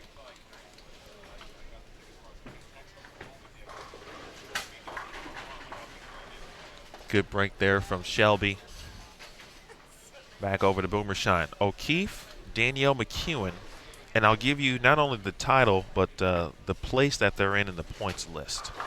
And again, you win the title, you're in, but your points, the actual points standing, will then determine where you are seated in the said bracket. So Shannon O'Keefe, of course, leading the way in points by nearly 20,000. Leads the way. Danielle McEwen is second, or she won the Fountain Valley Open. So right now, those will be your top 2 seeds. And in the Tour Championship, the top 2 seeds get like a double bye. So they automatically get seeded into the semifinals of the event. And there is Rocio. And that's the Rocio we saw last week. It's not the Rocio that we had seen earlier in the season. And that's something she has talked about. And hopefully you got a chance to see on the road last night. Pretty cool episode. Good interview with Liz Colkin and Rocio. Of course, Liz, the hottest player on tour, certainly my opinion. But I don't really think you could think about who else would be the hottest. She may not have won every title, but anytime you make 3 TV appearances in a row, I'd say that you're on a pretty good run. Back to where we are. So Liz Colkin, speaking of that, Liz is third. She won the U.S. Women's Open. And think about where, Liz was not certainly in the top 5, maybe around 12th, 13th for a while. Wins the U.S. Women's Open and now has made, 3 in a row from a TV perspective. She is now third on the points list. Liz Johnson, the reigning 3-time player of the year, is 4th on the points list. Liz won the PWBA Striking Against Breast Cancer Mixed Doubles event. So that earned her spot in the Tour Championship. Again, her seeding will be dependent on where she finishes in the points list. So right now, the Liz's, Colkin and Johnson, would get a first round bye, and they would be kind of seeded into the quarterfinals, if you will. And then we get to 5th place. That is where Stephanie Johnson, and 6th is Brianna Cote, and those 2 players yet to win a title. But their consistent seasons have been very impressive. And they, at this point, are really, I would say, locked in to making the Tour Championship. And they would almost have to not compete to not make it in that sense. And it's always impressive to me when players only make it via points, because it's hard to do. It really is. It's hard to make a 210, but Lindsay Boomershine made it pretty easy. There's some good folks here from Nationwide, not just Travis and Aaron, who we talked about. Some other individuals from their company have made their way, and some of them we met on Wednesday. So good to see the sponsors really coming out and taking in the event here on this wonderful Friday afternoon in Columbus, Ohio. 7th on that list is Josie Barnes, and if you're just joining us and you're wondering why I'm just talking away, I mean, essentially just kind of going through what the Tour Championship picture looks like at the moment. Get some help, bro? No. If someone has a question about, again, what I'm speaking of, please let me know. Josie Barnes is 7th. She won the East Hartford Open. Erin McCarthy is 8th. She won the Louisville Open. Jordan Richard is 9th. Again, here is Jordan's sister, Haley. Jordan won Harrisburg, and you've seen her make back-to-back shows as well. Let's see. 10th on the list is Diana Zavyalova. She won St. Petersburg Clearwater 2 weeks ago. Rocio Restrepo has moved into 11th on the points list. Of course, she won last week. And then from 12th to probably like 18th or 19th, it gets kind of tricky. And I'll talk about that 1 second. Bounce it. Oh, Ro gave it a run. Ro trying to excite the crowd. She knows the sponsors are behind. She knows they're watching. Good shot there from McEwen as we check in on 27 and 28. So 12th right now on the points list is Missy Parkin. 13th is Verity Crawley. 14th is Maria Jose Rodriguez. 15th is Lindsay Boomershine. And it's actually 15th is the cutoff. Okay, so you want to be in 15th or higher on the PWBA points list. The reason it's 15 and not 16 is because Shayna Ung, who won the first title of the season, good shot there from Boomershine. Lindsay against Spare, 4-bagger, 9-spare, takes care of the 210 and back on it with a strike in the 8th frame. Shayna Ung won the Las Vegas Open. Then she finished 3rd in Sonoma. But by winning, of course, she automatically captured that spot in the Tour Championship. She's going to come back. She's bowling the Asian Games with Team Singapore. And Team Singapore left earlier than they normally do. They generally come in, bowl 4 events or so, at least 3, sometimes 4. But they bowled 2 events and had to get back because the Asian Games is of utter importance for nations like Singapore, Indonesia, Malaysia, for example. So theoretically, Shayna Ung is 16th, although she doesn't appear that way, obviously, in the points list because she has less points than those above her. But she is basically 16th. So you always have to keep that in mind when you're looking at the points list. So that would leave Shannon Pluhowski right on the outside, along with Kelly Kulick. Lindsay Boomershine and Shannon Pluhowski, by the way, are separated in points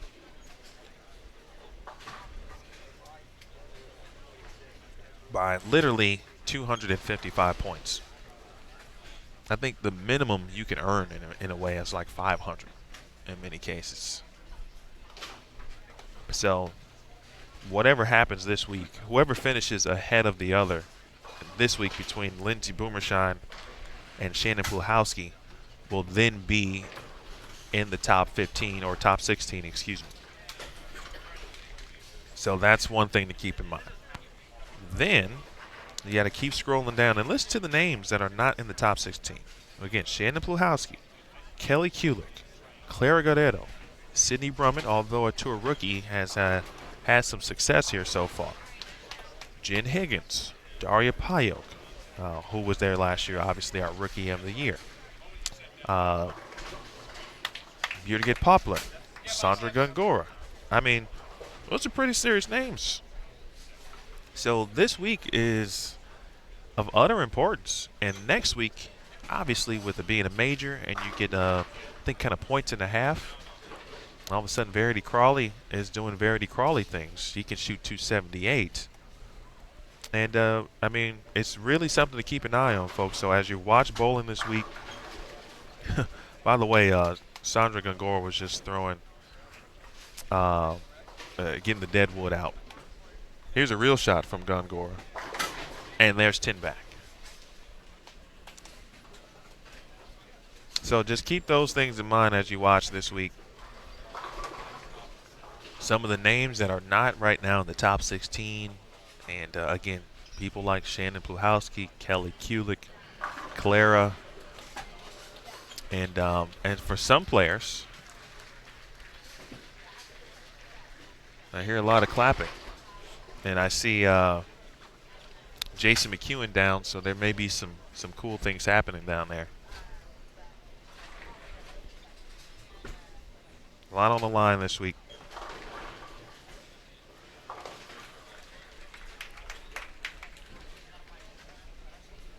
All right, here's Verity Crawley stepping up, 10th frame. Early double, H spare. X's the rest of the way. First shot, 10th frame for Crawley. That is right. And the super washout. I believe someone is attempting to shoot 300. It might be Clara.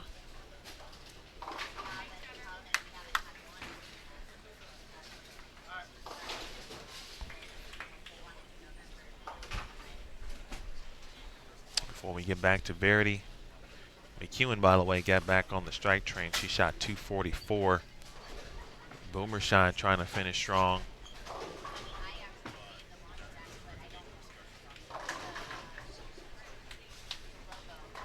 Nice shot there from Boomershine. Crawley looking to convert. And takes the 0-1 off.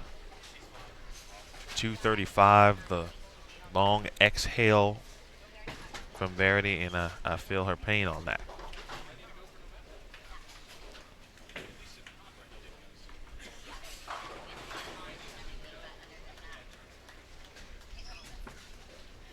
Restrepo. Well, if you want to, we should just mic up players. We've done that, of course, if you're part of the core.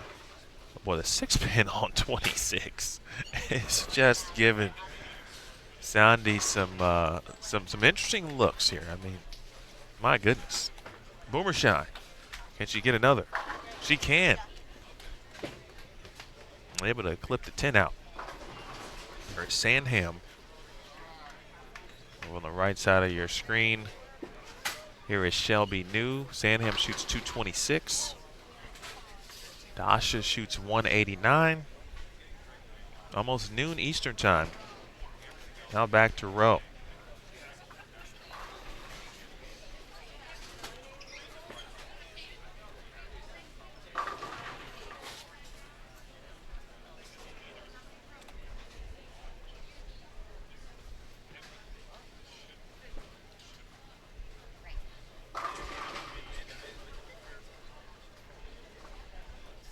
Nice shot there from SG. Well, she worked hard on what looks to be for, of course, the max of 190. Ball change on the fill for Lindsay. And that is 257 for Boomershine.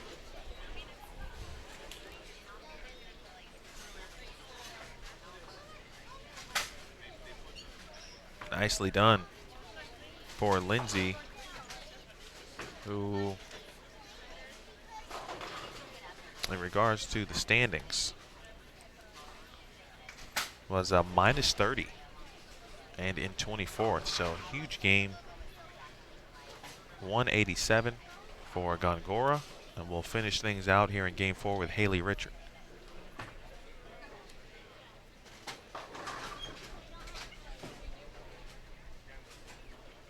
Shelby New on the fill.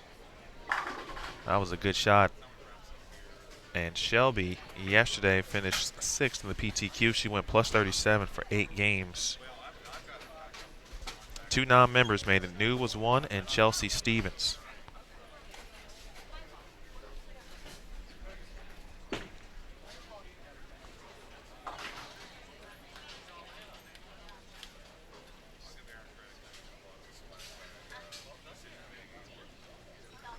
$191 at the moment as Haley talks to Tim Mack. Timmy is here. USBC Hall of Fame inductee back in April. Congrats again to Tim and all of his contributions to the sport. So they confer, and Haley will come out. Her field shot. Not too bad. And she will finish with 201. All right, 4 games are in the books here at the Nationwide PWBA Columbus Open. Again, big thanks to Travis Goodwin of Nationwide. Aaron here as well. Travis and Aaron were very good to us and the PWBA players on Wednesday. Big thanks to them. We mentioned earlier Central Ohio Bowling Week as proclaimed by the mayor of Columbus, Ohio. I'm part of that, of course.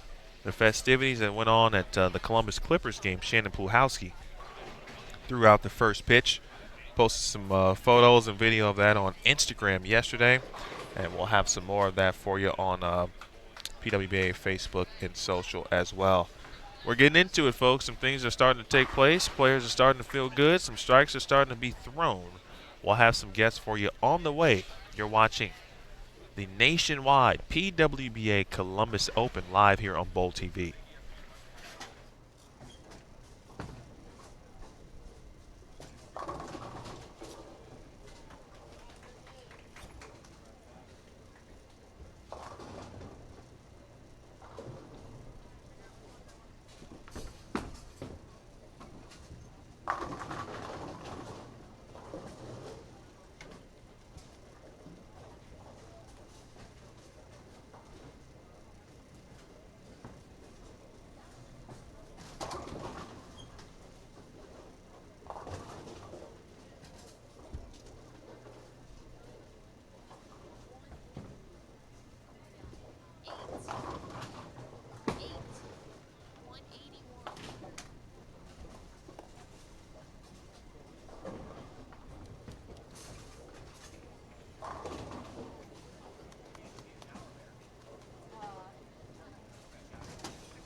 All right, folks, welcome back here. Bowl TV. This is game 5 of 8. And really after game 2 seemed to be the slowest game, but it's kind of picked up since then. And now we are into game 5. And as I mentioned, we had a special guest, an additional guest, of course. And Danielle Vandermeer has joined us. And yesterday I learned that I can't call her Danielle because people only know her as Danny. And so if I actually say Danielle, someone thought I was referring to Danielle McEwen. So it's Danny. So hi, Danny. How are you? I'm good. How are you? I'm doing well. I'm doing well. I want to appreciate and thank you for offering. I told the players, or excuse me, the viewers, that you graciously offered some of your time to join us here in the booth. The first thing I will ask, I know you competed in the PTQ yesterday. The pattern to me looks a little different, of course, than yesterday's PTQ pattern. So what have you seen so far from by watching the players and where they're playing and who's having success, and what have you seen so far in that regard? Well, first of all, thank you very much for having me. I bowled the PTQ yesterday. I didn't do that great, but I definitely feel like the pattern we bowled on was a little longer. We started the day off a lot tighter than the girls did this morning. We started off with some stronger balls, a lot more surface. I feel like the pattern they're bowling on, and we saw that in practice yesterday as well, is they tend to open up their angles a little more. People with a lot of hand can move left a little further. Definitely not really had that look yesterday in the PTQ. So I think our pattern was a little longer, maybe a little flatter. But today is a good day. Like I said, I feel like people are moving left a little quicker. Pair the pair, they're really tricky, and I think that's kind of what makes today, whether you're scoring good or not, it's really on picking up what the pair gives you and how you roll with that. Like, we're looking at 25 and 26 on the stream as well, and that pair is playing really tight today.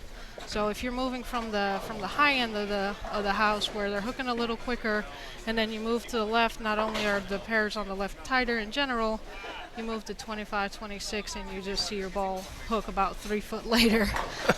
So I think that's the biggest trick, keeping up on your moves and seeing the right ball shape to, when you miss, hopefully get an 8 or 9 spare instead of a 6-2. And those are the things that you, as a player, for example, are obviously trying to stay on top of, aware of, things that you were writing in your notes, for example, so that way when you travel and you kind of look at the sheet, I imagine you put down which pairs you're going to bowl on that day, and say, okay, I know when I get to this pair, I maybe should expect this, but I guess obviously sometimes it's different than even when you get back to that pair as well. Yeah, for sure. It depends on if you hit it in the start with a fresh pattern or if you hit it later on. So there's a lot of variables. I try to write down the pairs I hit in practice, what I see, what pair of the house might be tighter or not, and then go with that and kind of try to look ahead,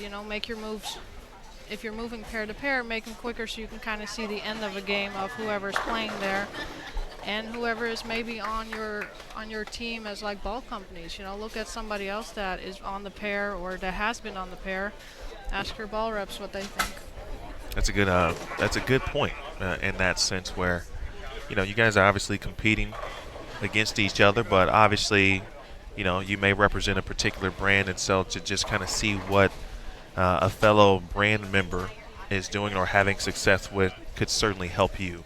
Yep, I think that's huge. If you aren't doing great, then the next person you want to do great is somebody that is representing the same companies as you are. And so I think it's big to, one, that person probably fairly well because you hang out with them a lot or you watch them bowl a lot, or you can watch somebody that you feel like has a similar style to you. So if you bowl like Rocio, you might not want to look as closely to what Liz Johnson is doing, but you can watch somebody else that kind of has a similar style to you and see like, hey, where are they playing, Is there anyone that, who would you not compare yourself to, but if you had to choose someone in that particular situation and say, okay, this person throws it the closest like me, or I throw it the closest like them to kind of maybe get a read off of, who would that be for you? Wow, that's a fairly tough question.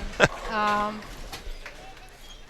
actually think I throw it fairly closely to Liz Culkin, who's a good friend of mine as well. She has a little more hand than I do, but one, I know her game pretty well, and two, we went to the same school. I think our games are fairly similar. Otherwise, even though Shannon O'Keefe throws it a lot faster than I do, I think our ball roll is fairly similar. So yeah, I'd probably say one of those two, but I actually get a pretty good read off of Liz Culkin when I have to. I can see that. I actually can, now that I'm visualizing it right now. Yeah. And I could see that. And then I'd imagine, as you mentioned, same school, there's probably some Nebraska still, obviously with both of you, of course, by going there and spending a lot of time learning at that great program. I wish I could read off of Daria, but it's probably not happening. I think a lot of people, everyone in the chat room would also agree with that. Exactly. Watch Clara Guerrero right now. I'm in the booth. Danielle Vandermeer has joined us, and Danielle has been a consistent competitor on the PWBA tour. I'm curious, Danny, what has been, I know you haven't bowled as many events, obviously, as you have liked the last couple of years, but what else do you do outside of kind of bowling in that sense? And then is there anything else that kind of has hindered you in when wanting to bowl and maybe you could? Yeah, well, obviously, I would love to be a full-time pro bowler, but sometimes that's not feasible. I have a full-time job. We own a pro shop besides that, so we're fairly busy with that.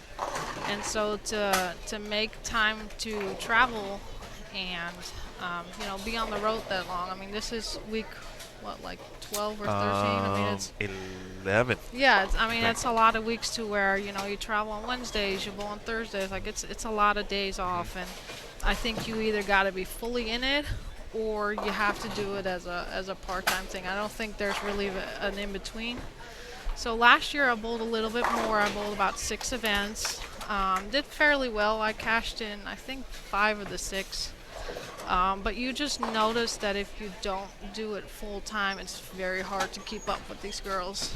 And so that is not like a pessimistic thing. I think that's very realistic. I mean, they make it look very easy, but it's really not. They spend there every day. When I'm working at my job, I don't have time to go practice every day or do the gym every day. And, there's so many other things that I'm trying to do with the shop, with our house, and it's hard to come here and, you want to compete at the same level. And I think if I have a great day, I can compete, but not for 11 straight weeks.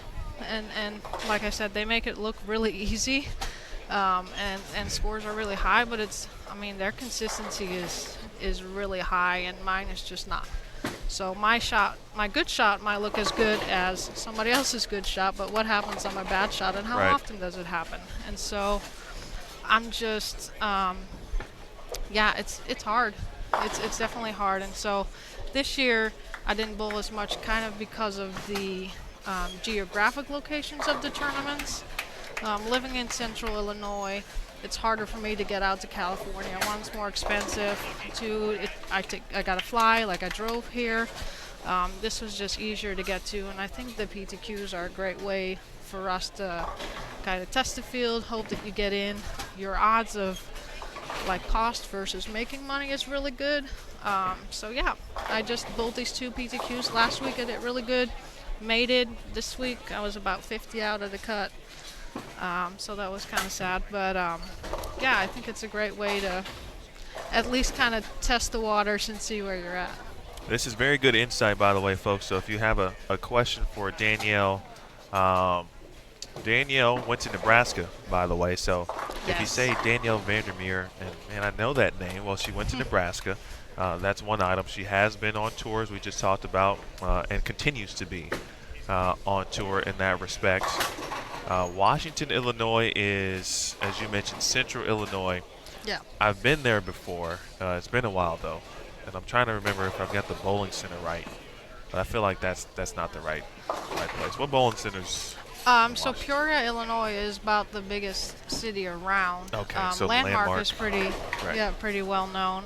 We just moved to Decatur or Forsyth, Illinois, which is about an hour and a half south. So it was easy to drive to. I hit about 12 states in the last 4 days, so I've had a lot of driving under my belt. But yeah, it's just bowling these is great. And it's great that they do the PTQs. We saw a lot of local people, which is great. I know that the Huge. $100 NTV is a lot more feasible for people maybe that just don't have the $300 or $400 to spend. And you know, if you don't make it, it's not as big of a hit on your wallet. Here's Pluhowski, who has the front 7. Yes, he's doing great. Push. I tell you, every think we time I jinxed her. open my mouth. You did it with Clara too. I did. That's been the day for me. Well, Clara's in first, so Well, thank you. You took the words right out of my mouth because I was just going to go into our most recent standings. she had a And huge game. Clara, I motioned or talked about to the to the viewers. So there was something happening on the high end, and there was clapping, and Jason was down there, and that generally means that Yep. something If the cool camera comes out, you know is something's happening. So she did end up shooting 289, and that puts her in the lead at plus 160. Rocio is second at plus 143. Giselle Poss is third at plus 117. Shannon Pluhowski is fourth at plus 107. Kelly Kulik is fifth at plus 90. Danielle McEwen is sixth at plus 85. Jen Higgins is seventh at plus 74. Diana Zavyalova eighth at plus 70. Verity Crawley ninth at plus 65. Shannon O'Keefe is 10th at plus 52. Lindsay Boomershine is 11th at plus 42. And Liz Johnson, the Hall of Famer, is 12th right now at plus 31. Actually, Liz and Sydney Brumman are tied for 12th at plus 31. 12 is the number that we will cut to after tonight's 8-game block. Other notable names, Maria Jose Rodriguez is 14th at plus 23. Liz Culkin, we just talked about, 15th at plus 20. Sandra Gongora and Haley Richard tied for 16th at plus 16. Erin McCarthy plus 13. Daria Payo plus 12. Jody Wexner plus 6. So right now there are 20 people who are plus. Yeah, scores are fairly low. Last week, I believe the score after like the first block was like plus 140 or something crazy, and you can definitely tell that this week, you know, if your bat shot is not at least kind of in the hunt, then you see a lot of sixes. You see a lot of people go, you know, triple, 7 count, double, 7 count. You know, just your misses are quite far off just on this pattern. So I think scores will probably stay fairly low, and I think they'll get tighter as we put the pattern out more. And maybe that's something you can talk to in regards to the viewers as Shannon gets back on the train after the Open in the 8th. A lot of the players who come on, and they mention that the pattern doesn't necessarily play the same each and every time it's laid out for the various characteristics. So from a player perspective, you know, how do you try to combat that when you see it? I think the reason why they play tighter most of the time is because, you know, before this tournament happened, they probably had a house shot out every day, every other day for so many months. And so when then you put a sports shot over top of it that's a lot flatter, it still has maybe a little bit of the characteristics of where you can throw the ball left to right a little more. But as you put the sport pattern on it more and more and more, it basically flattens out to be the true pattern every time. So then I think the biggest thing that you have to think about when you bowl these blocks is you really have to watch them. You have to look at all your 8 games. This one is one block and the next one is the next block. Don't think about what you did this block on the next block. When you start practice, you basically start from scratch. What does my bowling ball do? How does it read? You know, maybe you start with the one you started with the last block, but if you don't feel like it's working, you got to put it away. Don't get hung up in, this is what I did last block, therefore it should work now, because, you know, it might not. Temperature might change. It might rain outside. They might have another extra 50 people watching. So there's a lot of variables that can definitely make this pattern play a lot different, even though the machine lays it out the same. There's Erin Zaprinsky, who bowled very well in yesterday's PTQ. She is on a 3-bagger. Yeah, she's a great bowler. She's from the Illinois area. I think she's around from Chicago, but she does. She bowls a lot of local tournaments as well that I bowl, and she's a great competitor. So, not surprised at all that she made it. She's been putting in the work. She has bowled many events out on tour, and always see her and call her name. So to see her have some success, it's always good to see players who, obviously spend a lot of time, and clearly she wants to do this because she just wouldn't be out, every week trying to make that happen. So That's hard. It's hard to be a full-time touring player. all right, we'll watch Clara first. Couple spares here for Clara and Kelly, and then Pluhowski and Liz Johnson. Here is Liz first, and then we'll see Missy Parkin. She can shoot 280. Max over on 27 and 28. Here is Liz Johnson, the Hall of Famer and a reigning 3-time Player of the Year. They're making the move to the low end really well. I mean, these scores are a lot higher than we saw the last few games when people made the move. So I would agree. yeah, I wasn't they're sure. catching on. I wasn't sure what we were going to have on our featured pairs because last couple of weeks there's been at least one pair that has kind of been the resident tricky pair Yep. of our 3 basically, and but now, as you just mentioned, the moves and the players have been a little smart about what they've learned perhaps Yep. from either reps or other players in regards to sharing some information.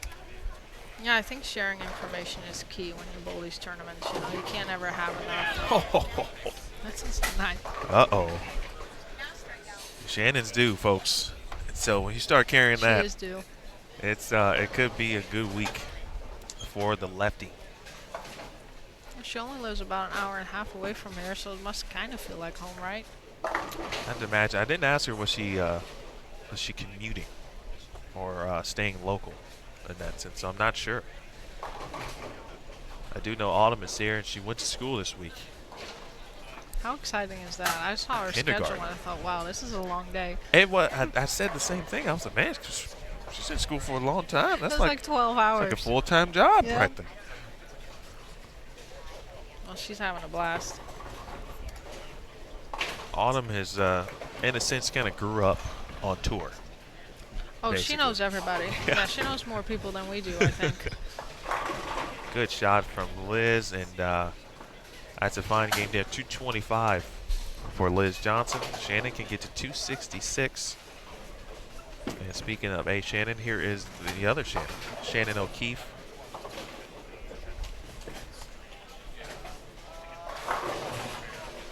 I think looks to be she's moving struggling a left. little bit with ball motion, but What's one for you? What's like a tall tale sign of you're struggling with ball motion? What does the ball either not do for you that makes you say, okay, let's think about what we're doing? I'm a big fan of pretty much looking at the ball, what it does from when it hits the head pin to when it goes off the deck. So a lot of bowling balls can look really, really good getting to the head pin, and a lot of people get caught up in that. They're like, I hit the pocket so great, but like, where does it get off the deck? A lot of times when you leave a 10 pin, it means it deflected to the right, and the ball's gonna leave the deck more on the right. And I think that's a big thing that you have to look at. It's not this first 60 feet, it's like the last 3 for me, and we just saw it on Shannon's shot. Her shot looked really good going down lane, and it went off the deck at about the 10-11 board, and it's just not driving through. So it's either, I'm all for looking at the lane front to back. I don't necessarily look at shape. It's all about when it starts to roll. And so hers seemed like it was either rolling too soon, like she might have to speed it up a little bit, or to go to something that's a little cleaner. But she's done with this pair. It could be totally different That on the helps. next pair. It's really tricky. All right, we'll see Daria first, and then we'll get back to Missy. We'll have the first one in the 10th, again, working on 280, speaking of Parkin. Here is Payuk, who has moved further left. since the last time we saw her on our featured pairs. I bowled the PTQ next to Daria, and let's see what Missy does here. I bowled the PTQ next to Daria, and she probably moved like 3 boards every shot, and it was just hooking a lot for her. And obviously, she can open up the lane fairly easily, so that's good. But she ended up probably sliding in the gutter. But I could watch her all day. She could leave it on Daria. It's interesting to see Pick up some. to hear a player in that respect, you know, kind of give Daria, because a lot of obviously our viewers, you know, Daria's just got this, obviously her physical game, but she's got this charisma about her, and Yeah, she's really nice. yeah, and very personable. People comment about her smile all the time, so she's very inviting. Yes. She actually posted a really interesting thing. I think it maybe was on Facebook or Instagram the other day, where people comment on her physical game a lot and say she has talent. And she tried to argue, which I agree with, that it's not as much like God-given talent, it's also the work she put in. Like, she worked from a really young age on trying to be able to hook the ball a lot. So what people might see and like, oh, she's so talented because she can hook it, she says, well, you know what, I worked on that a lot when I was younger. I worked on trying to hook the ball. So it's actually more practice than it is talent. And I think that's very interesting, because a lot of people might assume that just got handed to her, as in like she's able to snap her wrist and Right. elbow. But I mean, it takes a lot of hard work. And if you follow these girls on Instagram or Facebook, which you really should, it's super interesting to see all the work they put in, all the drills they do, all the non-fun stuff Yep. that it takes The to behind get the here. scenes, if you will, Yep. of what we see basically here on live stream or TV is the finished product, but everything else is, you know, the gym work and the drills and the hours of practice that every single player who has wanted to be on tour Yeah. had to do. Oh, you and have to. consistently. Yeah, in that and regard. I know that you aren't going to make it if you don't. So it's very interesting to see all the things they do, all the drills they do to break down your game and really nitpick on the small stuff, because it can make such a big impact when you come here to make a difference, you know, to set yourself aside from everybody else that puts in hard work. We had some high games on these pairs, folks, highlighted by the 269 of Missy Parkin. Danielle Vandermeer is in the booth with us, and she will be here through Game 6 as well. So if you have a question for Danielle about her tour experiences or anything else, she did go to Nebraska too. So to give you some background, she's also from the Netherlands, and that part for me is what I'm most interested in. And so I'm going to start there. I think I read something about you last week, and I was trying to figure out what hometown you were from for our TV notes. Okay. And I came across an article, and I believe it was written locally from your country in that regard. And then it talked about you going to Nebraska and then also representing the Netherlands in kind of world bowling competition. Yeah. But you couldn't do both. You kind of figured out, and you had to focus kind of on one.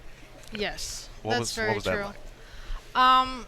It's hard, because I think when you're bowling well and you feel like you're, I wouldn't say on top of the world, but you're doing well, like Nebraska is probably the best thing I've ever done for my game, mentally, physically, and so you want to, you know, go off of that and help your country and represent your country, I think is one of the coolest things I've ever done. And it's hard because you're living so far away, and it's hard if you cannot follow the same path to an event as the girls that are living in Holland. Right. And so I did that one year, and we just noticed that I was missing too many, I guess, prepping events. And so I decided to focus my full self on playing at Nebraska, finishing that, and then seeing what we would do after that. It was hard to combine, and I'm the type of person, I want to go for something 100%. I have a hard time.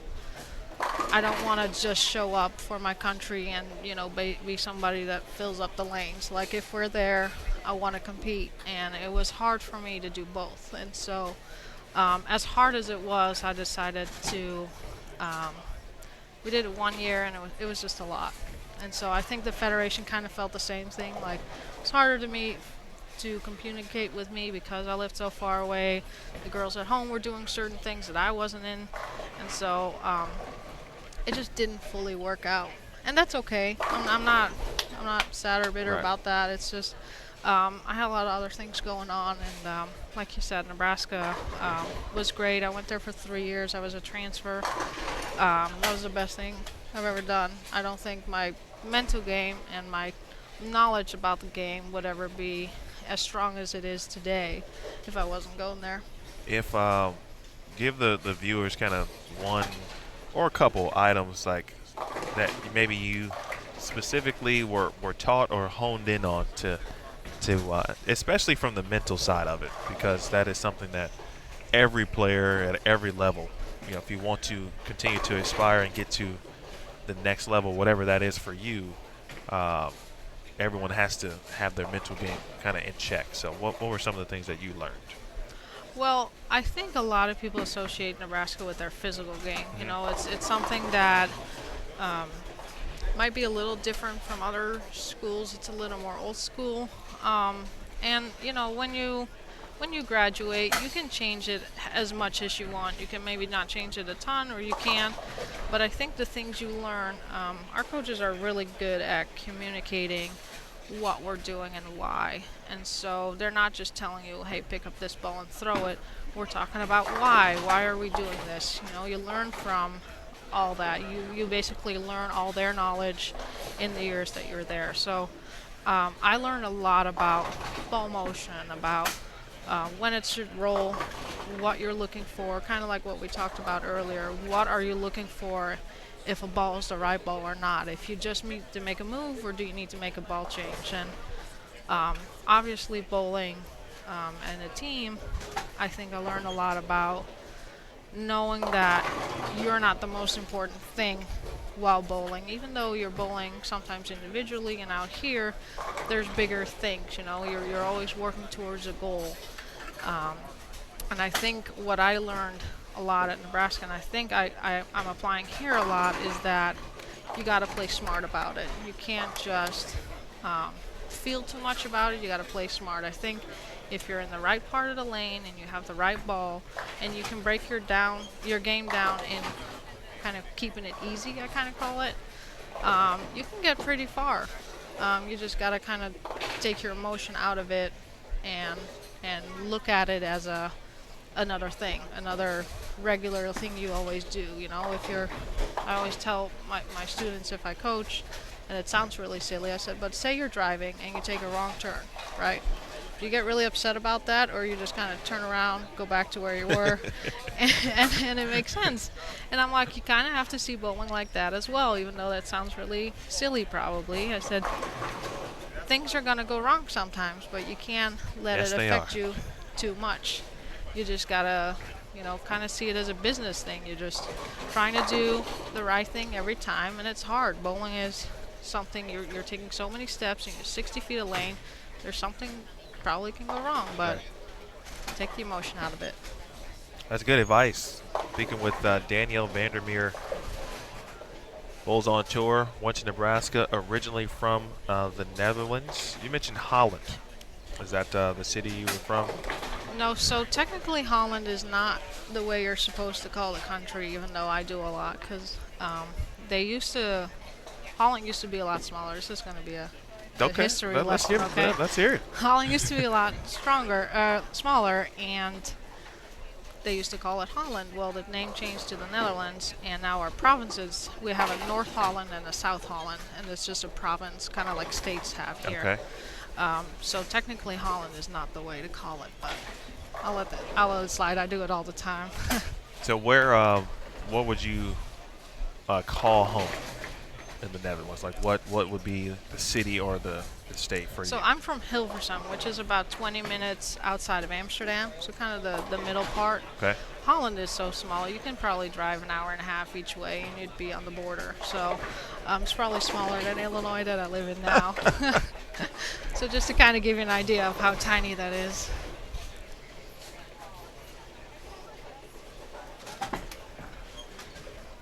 We got on our pairs, Emil.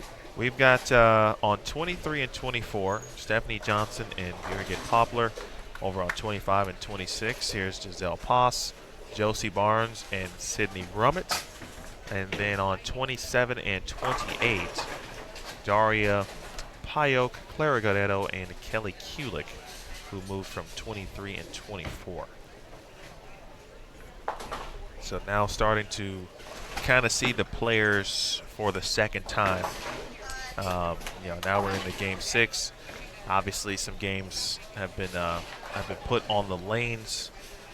Anything that is kind of standing out to you on where players are playing? We know that they were obviously going to migrate left, but is anyone in a particular area where you say, if I was bowling, that looks to be about where I'd be, or doing something maybe slightly different? Let me look at Sydney, because I think that would be probably fairly close. I think the biggest thing that we're seeing now in about game 6 is you're in this transition of does my solid equipment that I'm throwing, and you see a lot of girls doing so, is my solid equipment just rolling up too early? Like, do I either move right or do I go to something a little bit stronger, pearl maybe with some surface on it? I think a lot of the girls are throwing, if they're throwing pearl stuff or shiny stuff, they at least put some surface on it just to make it a little more consistent. But I think this is the time where people are either going to figure out, like, hey, I probably need to make a big change. See what Clara does.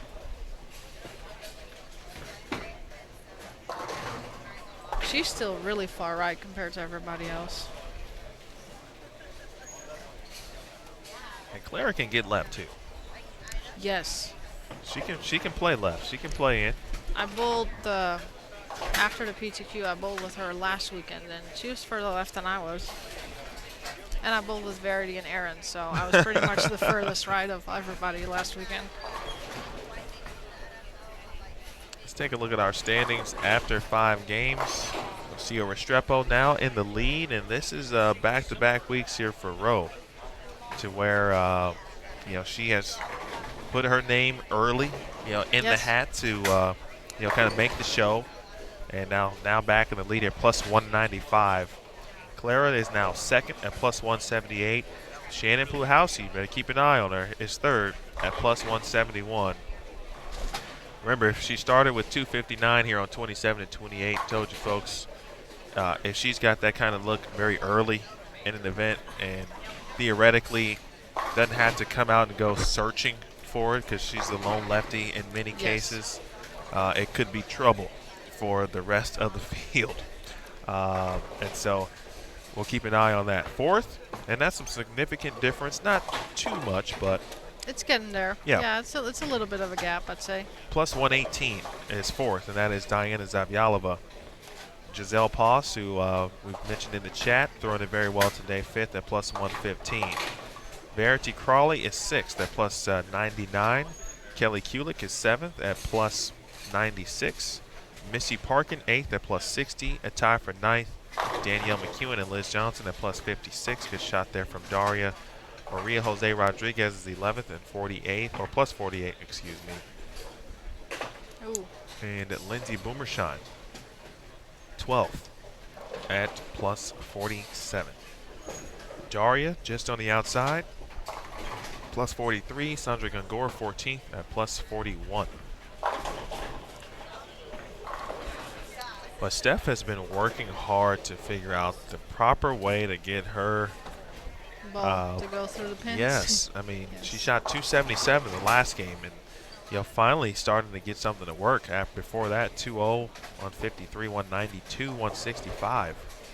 I think that is the perfect example of how tricky it can be pair to pair. You have a 270 look on one pair, and you move, and she has what 64 in the fourth. Probably throwing it the exact same she did on the other pair, but just making the move to the lower end. Your look is gone, and that's the trickiest thing. Trying to find a line and a ball and a release and the speed to match up. So many variables to kind of put on the checklist of a bowler. Yes. I mean, to try to and it seems so. It is difficult, obviously, but in comparison, sometimes it's like, okay, I've got to do this, and this just to get the ball to go through my respective pocket the right way, and there's still no guarantee that all 10 pins No will guarantees go at down. all. No, it is still bowling. It's really tricky. It's great to have all these tools, obviously, because you can manipulate your ball roll. But when you're struggling, there's literally 8 things you can potentially change to make your ball roll better, and that is so hard because when you're lost, you obviously don't know what the right answer is, and so you're trying to make the best estimated guess on what is it? Is it ball? Is it line? Is it speed? Is it hand position? Do I want to spin it more to get it a little further down lane, or do I want to roll it more and get it to read a little sooner? Or how sharp is it going to be off the spot when I do that? I mean, it's very tricky, and there's a lot to it, and yeah, it's just, you just hope that you pick the right variables, or if you have a shot that's fairly close, you can go off of that. Here is Daria, high flush. I think Daria's just going to keep migrating left, and it looks pretty good. Josie is struggling a little bit too. See if Clara, last time she was on this particular lane, kind of fell off the shot here. Missed the, she left the 1-2-4-8, I believe, and chopped it. That looks to be online. Come on, 9, get out. Good. Looks like she moved her whole line a little bit left from the last shot we saw. That was that 6 count.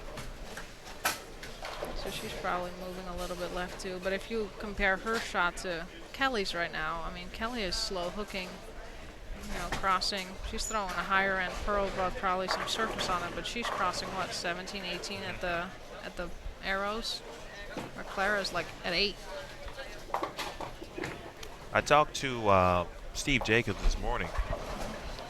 Works with 900 Global and Storm players, and he mentioned they were still going to try to make things as simple as they could, but it seemed like, based on yesterday's practice session, that there were multiple angles that the players could potentially try to attack. So it could be that lower rev rate players could stay right, maybe a little later. Obviously, high rev players could be able to kind of get in the Daria comfort zone. Yes. And that seems to be, not that many people doing what Clara's doing, but Clara's very good at what she does, obviously. Yes. Yeah, and the same with Liz, like Liz is doing great, doing what Liz is best at. And I think when the pattern comes out tomorrow on the TV show, I think we'll probably see something that's got a lot of shape to it, kind of like a tree, where there's multiple flat spots, but there's more of them build up, and so we'll probably see where there's multiple places to play them at.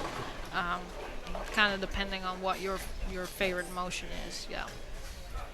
That's some deadwood cleared on 25. That was a great shot for Steph. I'm trying to remember if, I guess I could just look at the old trusty pairing sheet. I feel like she started on 25 and 26 in game 1. Game 2, she was down here. And so she shot 160, I think, or 150 that game. And I mean, just tried everything, right? Yep.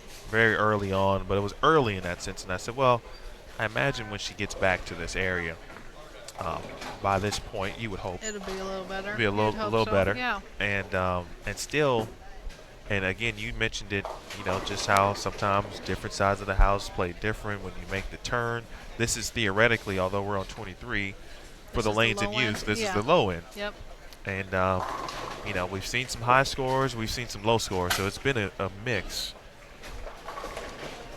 I would probably be okay with saying that the people that aren't playing as far left are probably having a harder time getting their ball to go through the pocket on the rightly on these lanes. So if you're a little further left and you're hooking a little more, I actually think these lanes are doing a little better for you. I think there might be a little bit of a puddle down lane that if you're throwing it a little straighter, that's what they're hitting.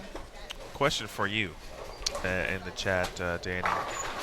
If and I would imagine I know the answer, but if you could start all over again, would you like to, I assume, copy or emulate a particular player, bowler, or not change anything at all? And I would say you've gotten pretty far in the way you've what you've come up with, obviously, as Danielle Vandermeer. That is a really hard question because I mean, I have people obviously like Daria or Verity that I think throw the ball great. I also believe that there might be situations where throwing it like Liz would be, a better option. Which Liz? Liz Johnson, sorry. Okay. Because you can throw it like Liz Culkin. Oh, and for sure. That'll get you a U.S. Women's Open title. That's pretty decent, Actually, right? if you throw like both Liz's, you get you the last 5 U.S. Women's Open titles. Yeah, I think it's all about versatility. If you can, and you see it in their practices, Verity and Daria both are very good at playing it up the boards, maybe with the lower ball, but they're really good at that. And I mean, I'd love to throw. I love the way Maria bowls as well. I'd probably try to stay myself and practice a little more. Get a little more versatility in myself, but. So what we really need is just time. Yeah. You got to make time. Right. Everybody has time. You got to make time. I like that. I like that nobody bowls the same. I think everybody has great qualities on, and people that might not hook the ball want to be like the guy that hooks it a ton, and he or she probably wishes, I wish I could throw it straighter every now and then. So I know for me, and by the way, I really like what you just said, and I'm going to borrow, but everyone has time, but basically you have to make time. That is I mean, that just kind of sums up a lot. Like when you just think about things, whether it's not even bowling related, whatever it is in life. Oh, for sure. The amount of times that I know I'm a notorious procrastinator, and not sure how I got through college, but tricky. In all honesty, college was. But I performed my best when I felt when I was kind of under the pressure and had to get something done last minute, and so I just had no issues waiting to the last minute. And I knew I was going to get an A on whatever it was. If I had to stay up 12 hours to do it, it was going to be worth the A. Now, did I have to sacrifice sleep? No. Exactly. But that's what happened. So, I mean, but I could have easily made time. And I just feel like that is just such a, something to really live by when you think about that. So I'm just going to thank you for that. You can steal that. Yeah, for sure. That might have made my day. Maybe that's our quote of the day. Yeah, I think so. If you're just watching bowling, maybe somebody that's watching has something to do that they should make time for. Yeah, make time, man. Call your mother. Say hello to your dad. Yeah, I mean, Liz and I'm rooming with Liz Culkin, and we talk about a lot. She lives in New York. We live in Central Illinois. I'm from Holland. There's a lot of geographic distance between all of us, and it takes a little bit to just catch up. She stayed at our house. I talk to my parents every day. You just got to make time for it, and sometimes you're going to have days where it's not happening. But it's the same with prepping for bowling. If you're 100% in it and you're making time, and you're nobody wants to. Okay, maybe a few girls, but nobody wants to be in the gym every single day. But that it's going to pay off. And doing drills is not fun. Doing drills is not fun on the lanes, no matter.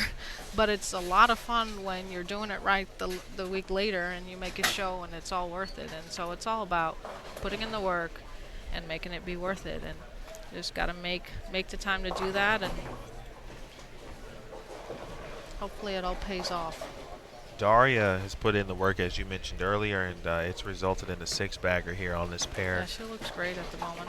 We'll take a quick look over at, well, first, here's Kelly, and then we want to give to Muirget's 10th frame. And I'm curious, well, first we've got a question in the chat.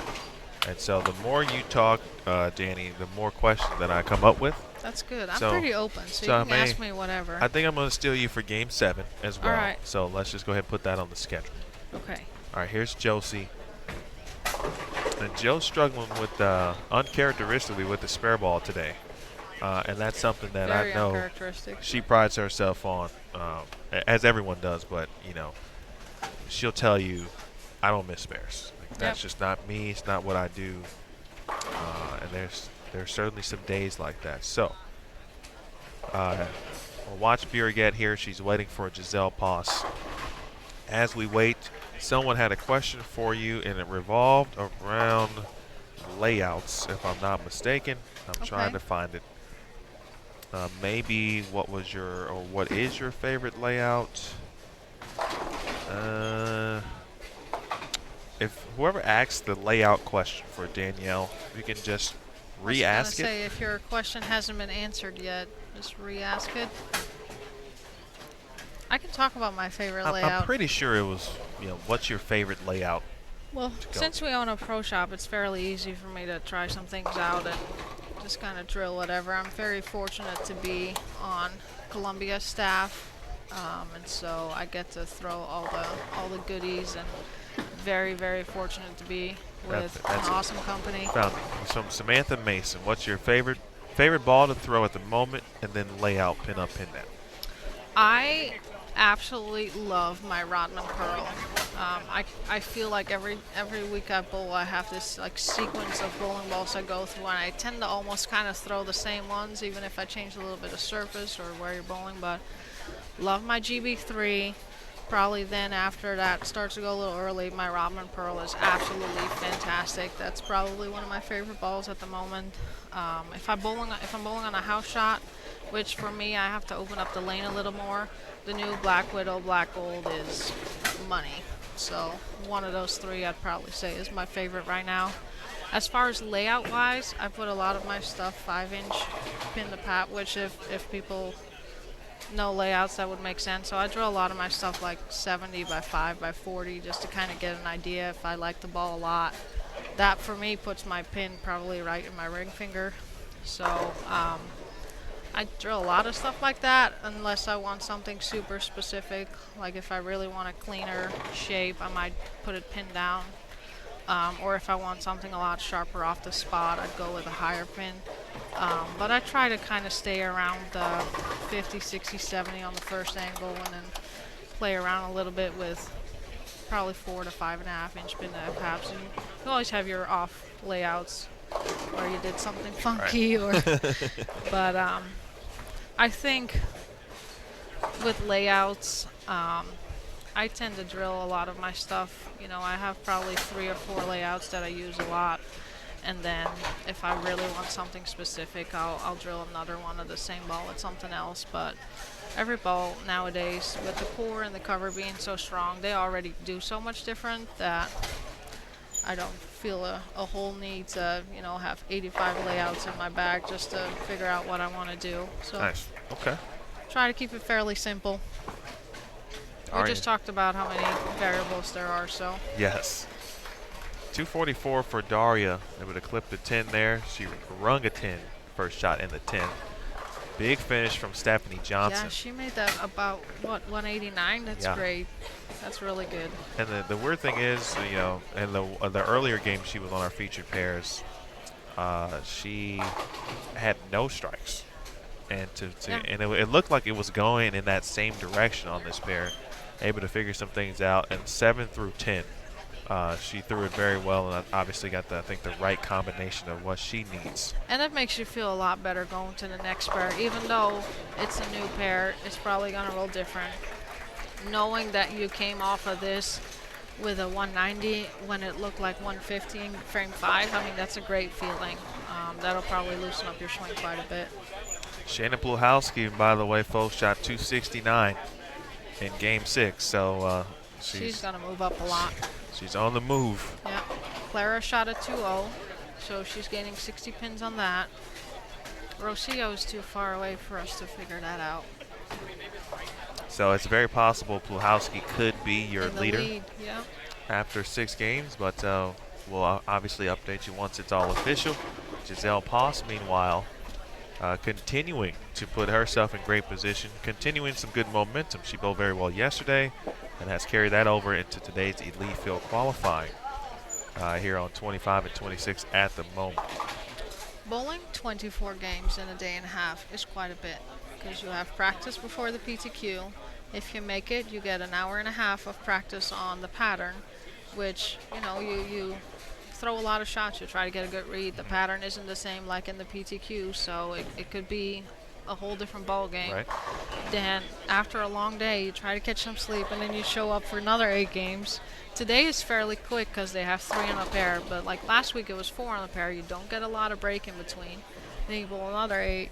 And I mean, if you make the top 12, you're up for another 6. Yep. I thought it was a lot, and obviously I'm no Shannon O'Keefe or Rocio, but it was a lot of bowling, Well, and it was a lot because you want to be in it mentally Right. for 24 games, and you want to be sharp, and yeah, it was a lot to handle. That is difficult to do, and obviously I'm just sitting here calling the action and talking about what's happening, but to bowl that many games in such a short period of time is a testament to what you guys do, right? Yes, to really I fully agree. to be able to do what you do on tour, and it's really, it's the season is kind of a marathon, but it's also a sprint at the same time because it's relatively short. Yep. But it also goes by, or can be long in a sense as well once you factor in the travel, Yes. and hotels and just the whole 9.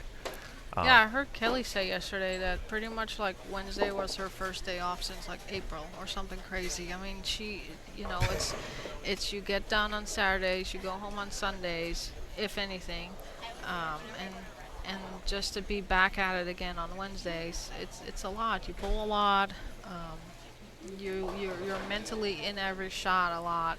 Hopefully you make it so far that you're in the top 12. You bowl another 6 games. I mean, it's a ton of bowling.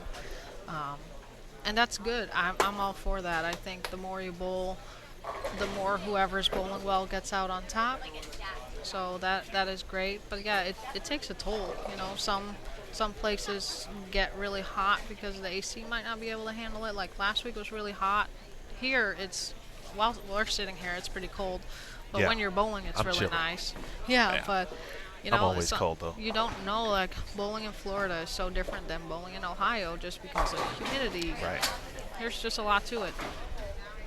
Here's Jordan Richard, Diana Zavyalova, and Aaron McCarthy on 27 and 28 as we begin Game 7. Talk about the year Jordan had. Wow. A winner already as a rookie on tour, which is so difficult to do. So difficult. Yep. Has made the last 2 TV shows, if I recall right. Yeah, she made the last 2 in St. Petersburg and on last week's show. And again, factor that in with the title. And, Sydney Brummett, between her and Sid, Jordan and Sid, they have the inside track on Rookie of the Year. Yep. Jordan is leading that race. Not completely over as of yet. We've still got an event or 2, and you can even factor in the Tour Championship should Sydney be able to somehow make it to the Tour Championship. We've seen the last 2 years the race wasn't decided until the actual Tour Championship. Yep. So if Sid can find a way to make it to the Tour Championship, which would probably mean she's going to win at some point in the next 2 weeks, Yes. it still could be a very intriguing race to mention. It literally takes like one really good tournament to bump up quite a bit, especially because some of the girls already made it because they won a title. So they're basically already in it. So you're really competing with whoever is kind of in the same boat you are. Right. But Which yeah. at this point, and I talked about this a little bit, there is a group of players who people would know, obviously, which is kind of first name basis with Clara, Shannon. Yes. Of course, there's 2 Shannons, so we'll have to say Shannon Pluhowski, but Lindsay, Kelly. Yeah. Those are players that are like 15th through like 20th on the points list. Yeah, I can't imagine having to pick one of them. Right. Right? I mean, it's crazy. Good thing that they have to bowl for the next 2 weeks to be able to decide it on the lanes. Good shot there from Rodriguez. You mentioned earlier that you'd like to kind of watch Maria bowl. What is about her game to you that kind of stands out? I've been really good friends with Maria for a long time. She was in college when I was in college, and she's one of my best friends. And what I really like about Maria is how she creates a really long flat spot. So she has a lot of, I don't know, her swing is just really relaxed. She I don't know how to explain it, but she opens up and she makes her flat spot pretty long, and she has a lot of hand and makes it look so easy. It's all from like the lower arm. It's all about the wrist, and yeah, I like it a lot. There's Jay Rich sending pins, throwing pins, and here's a young lady that you know very well. Yeah, I've seen her bowl a few times. I was Liz's host when she came on to a visit for Nebraska. And I graduated the year before she came, so we never were actually in school at the same time. But she got really close with Kayla, and so we've just been really good friends ever since. And I think we're fairly similar. You know, we like the same things. Right. So yeah. How is Kayla? Good. She's working a ton, and Okay. so she's very sad that she doesn't get to bowl a lot. But sometimes you got to do what you got to do, and it sounds extremely cliche. I realize that, but you know, sometimes it's not all about what you want, but what you have to do. And so hopefully she'll be back on the lanes again. Joined in the booth by Danielle Vandermeer here on Bowl TV. This is Game 7 of 8 in the morning block, Elite Field qualifying. We're almost halfway. You're right. Is that how you look at it too? Like when you're bowling and you get to, like, are you ever paying attention to what game it is, or you just kind of saying, okay, I know what, I'm going to the next lane and I'm focusing on what I got to do, not necessarily what game it is. I probably should do more of what you say, but I do. I kind of look at, you know, how many games do I have left, what is kind of the pace, what lanes am I going to hit. I kind of, you know if you have one game left and you need, like yesterday, I pretty much needed 250 if I wanted to make it. I was on a good bear, and I thought, well, I have one game to do this, so I either shoot 250 or I don't make it. And, you know, if you have a few games left and you feel like, you know, I got a little bit of time to figure things out, you know, if you shoot 160 game 1, it's not as big as a deal as if you might shoot it in game 7 and then you're trying to make it. And so, yeah, I do think it kind of matters how many games are left. I want to give a quick shout out to everyone in the chat. This may be the largest audience we've had for the first round since, or at least this month in August, I should say. That's good. We've had nearly 1,400 for a pretty good amount of the day of this block. So I love watching bowling online. I try to watch as much as I can. Just, you know, you learn from it. It's fun to watch. I mean, if I love the sport, I think it's fun to watch, but you can always learn from it. appreciate everyone tuning in. I know Fridays I always ask. I know people are watching at work. I know some have the double screens going. It's probably lunchtime. I hope you had something good to eat. By the way, if you're in Columbus, I would highly recommend the Thurman Cafe.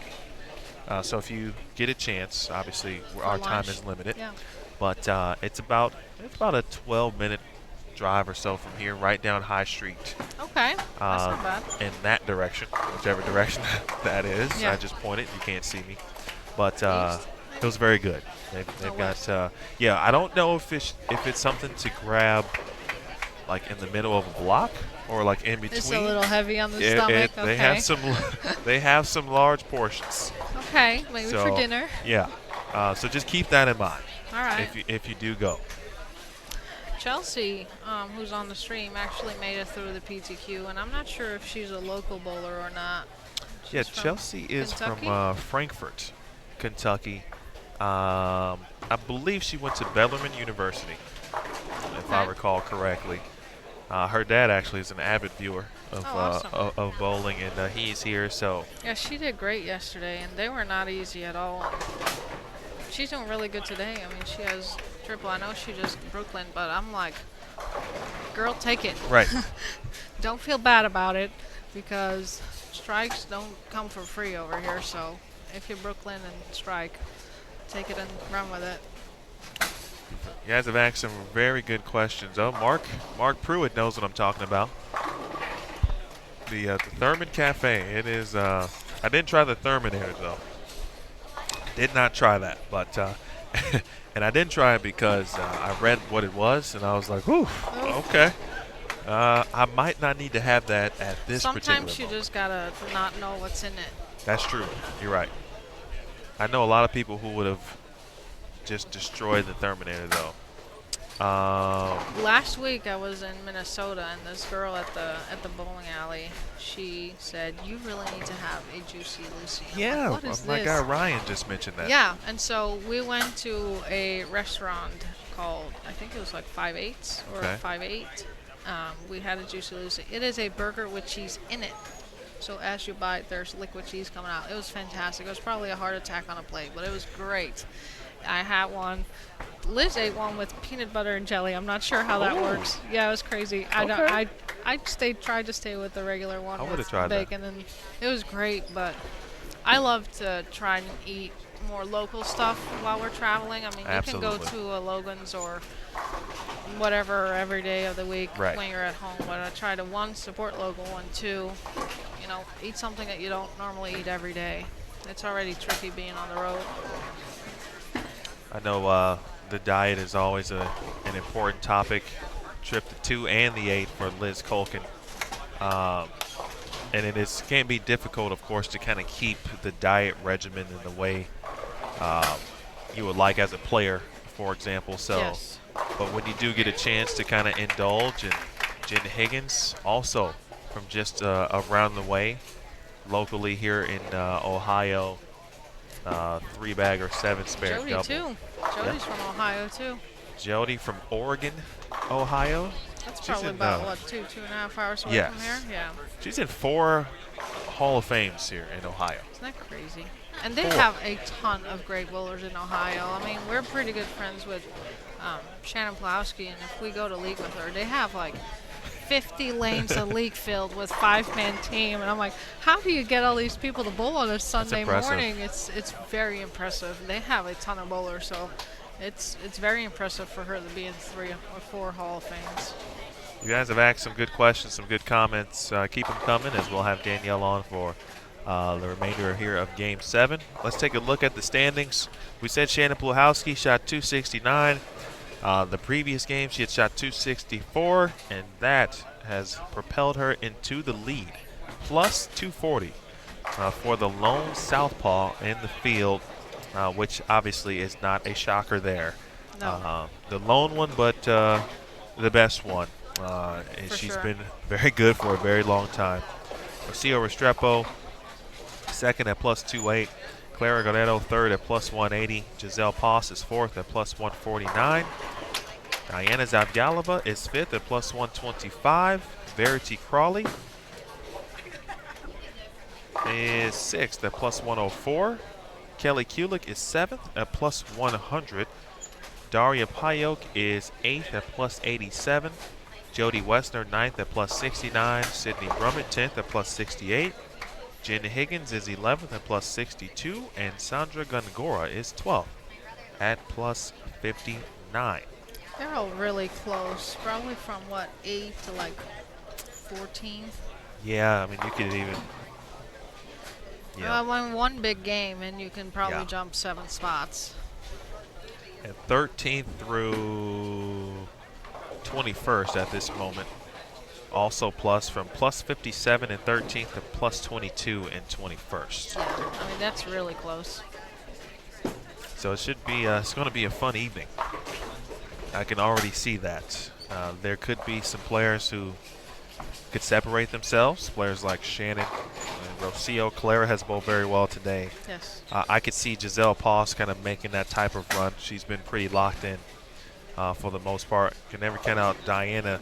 Obviously, she's plus 125, so not counting her out in that regard. But in terms of going on a 3 to 4 game stretch of 260 plus, she is certainly capable of that as well, and everyone is. So it should be. I think that's the awesome thing about having this elite field tournament is you're literally watching the best women bowler in the world, and so everybody can shoot 260 no problem. And I think that makes it so fun is that you're watching just great bowling all the time. Here is one player who has had a heck of a rebound season, and that is Brianna Cote. And Bree, who struggled a little bit last season, did not have the type of season she wants and certainly accustomed to, and has had some success. Has made a couple of shows, some step ladder finals. Actually won the Go Bowling 10K challenge prior to right before the U.S. Women's Open, and she is 6th on the points list without having a title won. Yeah, she made some big changes, and that's the hardest thing. If you know you've been successful doing it a certain way, to then make changes knowing that they'll hopefully make your game better, it's hard. It takes a big risk, and for her to do that and come out so successful, I think that's so great. A lot of folks in the chat. I feel like we've had a lot of players, or excuse me, a lot of viewers from Ohio this week. You should come here and watch it in person. Yeah, if you can, certainly, please stop by. The next round starts at 5. It's great for after work hours. 5 p.m. and there's a ton to do as well. And if you can stop by tomorrow, we've got the Fan Fest. Yeah, that's great. Nationwide, and Travis Goodwin were on with us during Game 3, and he mentioned they'll be around. They've got some prizes to give away. Stop by and play the mini version of The Price is Right Plinko game, so you can win some prizes. Yeah. And the girls are so nice. Like, bring some stuff you want to have signed. If you have time tomorrow, swing on by. The Fan Fest is great. Are they doing bowling ball tryout? Yes, there is the opportunity to throw some balls by every manufacturer that's associated with the PWBA. Perfect. So whatever brand you like, you can come out and throw it, test it out, meet the girls, ask questions about their equipment or your equipment. We'll have bowling ball reps out as well. I mean, I don't see why you wouldn't show up. I'm very I would say pleased, obviously, but that was an idea that came about, and once the season's over, and really during the season still, we're always thinking about ways to make the tour better and how we can improve the tour, and we wanted to have something essentially that would go from because we would have live TV and step ladder finals would be live, etc. But so basically something to go from the round of 12, which happens at 10 and gets done around 1ish, and then what can we do in between that and the TV show? Yeah, to not have people leave. Right. Yes. Yeah. Well, we'd like to have the fans, kind of stay in the building and, but give them something that, they can be involved in also as well. And the Fan Fest has really, really worked out. Yeah, and very yesterday was the Pro-Am was great too. They had a live band in the middle of the lanes. I mean, there were a lot of people. Yeah, it was cool. I've never seen that. I have never either. Not during the Pro-Am. Nope. Like I've seen it, but there was like a VIP party was kind of happening like on the higher end of a bowling center, for example, and the band was part of the entertainment. This was different. They were actually bowling. There was bowling going on, and there was a band playing down lane. So big thanks to Wayne and Elaine Webb, of course, the proprietors here at Wayne Webb's Columbus Bowl. Yeah, they're fantastic. They've got plenty of experience, obviously, hosting events. Yeah, PBA has been here a few times, I believe. Yeah, they were here twice in February. Yeah. Big shot there from Jordan Richard, and all of a sudden Jay Rich starting to find something. Spare attempt for Jody Wessner.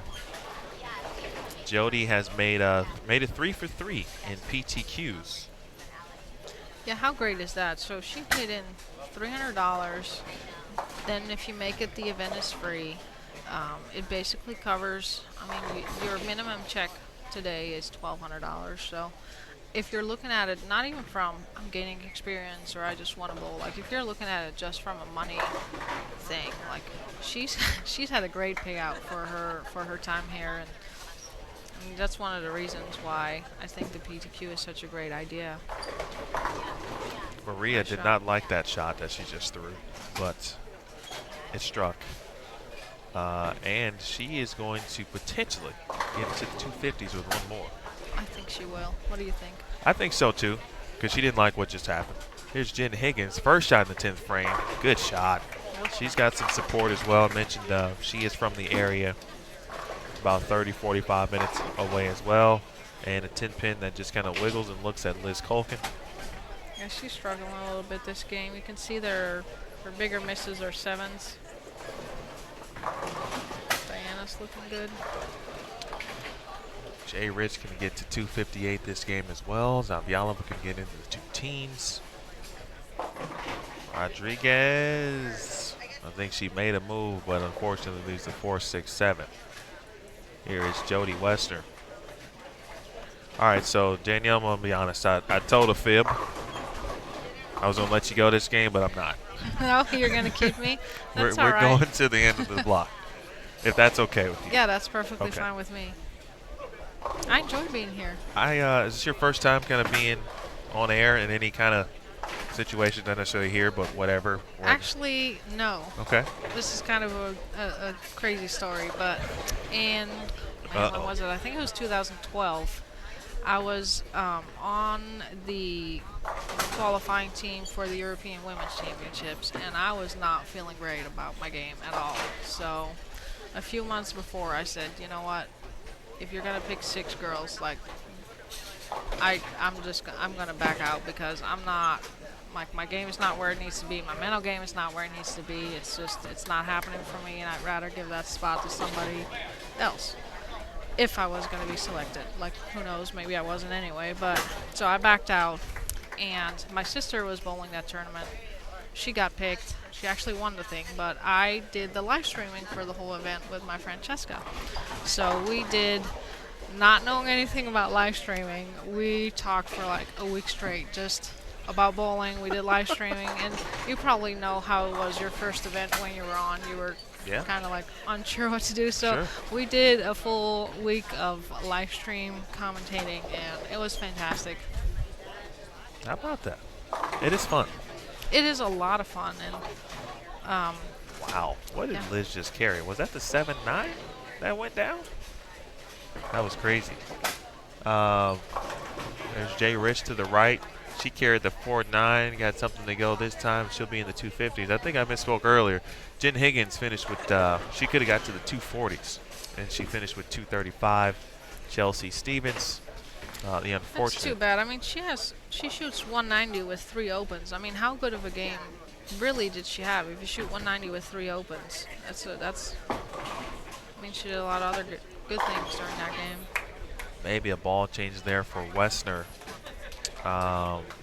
Just a quick thought or note in the, or question, excuse me, from the chat in regards to the elite field and the PTQs. Yes. The decision had a lot to do with, from the player's perspective, and noticing that the latter half of the season, depending on how successful, like the earlier part of your season were, you may or may not have been apt to compete late, depending on, honestly, how much money you may have made.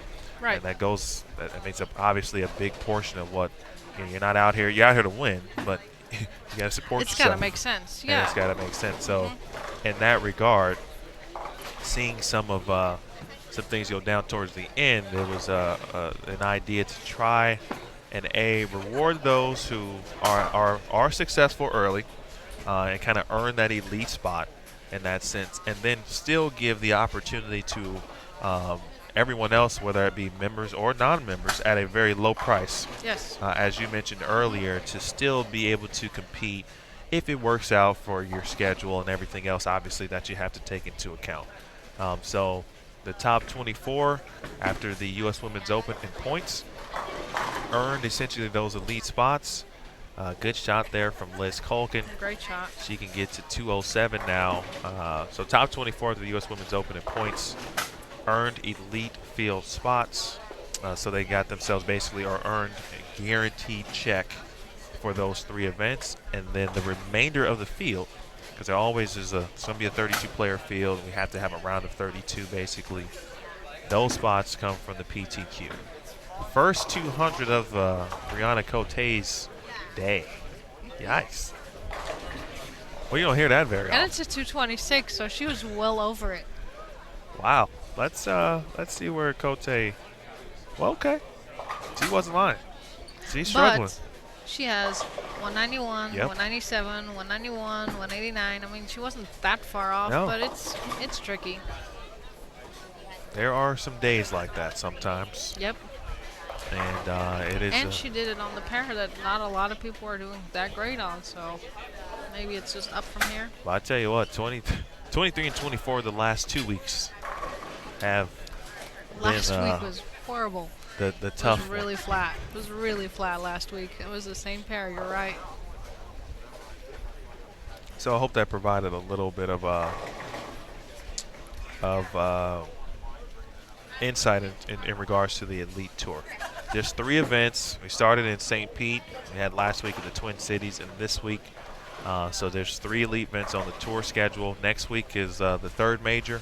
That's a players only event, by the way. So, or members only, excuse me. So if you're a member of the tour, you can bowl the players, and then obviously the final event is the Tour Championship. If you recall, last year the U.S. Women's Open and the Players Championship, they kind of switched months. Yes. So the Players was in June, and then the U.S. Women's Open was in August. But It makes sense to have the players only event or the members only event later in the year, I think. But it's a great payout for the event. So if you are a member, you're thinking about signing up, you should. I would absolutely do that. It's next week. You still got time. I think there is a 90,000, 100K prize fund. Don't quote me, but you're paying 32 players, and a very, very decent amount of cash as well. Yeah, so it's 20 grand for first. Yeah. They're paying 32 spots. So you could sign up, become a member, and go. you could. And you don't, you That'd be can impressive. sign up next week if you want. Yeah. That'd be impressive. I would give extra money if someone signed up as a member, bowled Just to one bowl event, won. What if you won the event and then you made the tour championship? That would be fantastic. That would be like a situation where you literally couldn't script. Like Hollywood would be like, no, Yep. that's impossible. That's impossible. All right, Everything's folks. possible. You never know. Game 7 is in the books. We'll have Game 8 coming up. We've got some questions. And I'm very curious. Let's see, what do we have? Mr. Bolden, appreciate that. You know, I like to give my little spin on things. I like to give nicknames sometimes, so I'll shorten names. I was been thinking about how to shorten Danielle's name since she's been here. But she's got some cool, like, DVDM kind of thing happening, Yeah. so I'll work on that. Coach Klempa at Nebraska called me DVD. See, yeah. See? I just go by Danny. Everybody here calls me Danny. And that's what I learned yesterday, so I'm going to fall in line with that Liz regard. called me Danielle last week when I pulled up the car. I'm like, who are you and what did you do to Liz? Why are you calling me Danielle? It sounds really serious. Let's see. Question for Danielle. Okay. From Scott Bolin. All right. Well, let's see. I just realized what he asked. I would say since you're part of the EBI staff, just Yes. in general, how good, when you think about the equipment that has been released and that helps your game, in a sense, how good, and even from maybe from the time you've started bowling, or particularly maybe with the brands you represent till now, some of the equipment improvements they've made since you've been on staff, and they've got some good stuff out. I've been with Ebonite for as long as I can remember. Everything I've ever won, medals, titles, whatever, I threw an Ebonite ball. Any of my 300s has been with a EBI branded ball, and so I've just always been with that. I'm all for loyalty. I think every brand makes great balls. Every brand has their characteristics, obviously. I think, you know, we're trying to maybe make a high-end pearl that snaps harder in the back, and maybe Storm is trying to make stuff that rolls a little quicker. And I think everybody has their characteristics, and I think everybody's trying to blend them more. But I mean, I think it shows for EBI that we're doing great because we're making shows and we're winning shows. So I think that kind of sums it up. It's got to fit your game. That makes sense. I think, and that's just true across the board. Yeah. Like everything. You still gotta make it work. Right. It's across the board, and in that regard, kind of, for every brand that makes equipment, because everyone makes good equipment, and obviously every player here has different representation, whatever brands that may work for particular players, and that's all part of it. But if you're looking at, a particular piece of equipment, or you see one of your favorite bowlers throw a particular bowling ball, it may or may not work for you, and Exactly. that's where you've got to kind That's of where do your the pro shop homework. comes in. Correct. Yeah, you really got to be able to match up with how you throw the ball, And I think it's all about. We just talked about it, how many variables there are in bowling. It's not like everybody that's going to own one ball is going to strike a ton. And I mean, there's probably all the girls that are bowling now probably have thrown 5 balls in these 7 games just to really kind of get the right shape. And so let's have a look at Brianna over here and see if she can get to another 2-0. What do you think? I think she's in a. I think, as you mentioned a little bit, sometimes when you see the right things happen, it could be almost, I'd imagine, a bit of a stress reliever. Like, you've got to go in and still combat a different pair and try to come up with the same success, but it just seems like it would be a little easier where you can take a small breath and relax and say, okay, obviously I know I can do this. There's some success somewhere out today on the lanes. Mm-hmm. Maybe I found a little bit. Let's keep the momentum going. Yeah, I talked a little bit on Facebook about it last week. I didn't throw the ball great last week in the PTQ and still made it. And I said sometimes it's about the silly chicken and the egg story. Like, does the lane get tighter because my swing is tight, or does my swing get really tight because I'm making it harder on myself on the lane? And sometimes you need either one of the two to kind of get your high game. If your swing loosens and you're feeling good, then you're gonna have a little bit more room for error. Or if you see like, hey, I didn't throw that shot great, I came back, you loosen up a little bit. And sometimes you don't know which one comes first. You just gotta, all of a sudden you see something, you're like, oh, maybe you can either relax yourself, right, or you get to a pair where it loosens up a little bit. So sometimes you don't know which one comes first, but you just need that sometimes. I want to thank all of our sponsors on the PWBA Tour. Nationwide, our presenting sponsor here this week. BowlerX.com was last week. Pepsi 2 weeks ago. Of course, GoBowling.com and Cubica AMF, next week's sponsor of the Players Championship. We talk about a little equipment, of course, with along with some of the brands of EBI, specifically Columbia 300 and Hammer, major partners of the PWBA Tour. Brunswick and DB8, 900 Global, Motive, Rotogrip, and Storm, and all of the apparel companies that are registered products with the PWBA Tour, as well as accessories. All of the things that we do as a whole, sometimes just wouldn't be done without everyone's cooperation. Oh, for sure. And participation. They support the PWBA.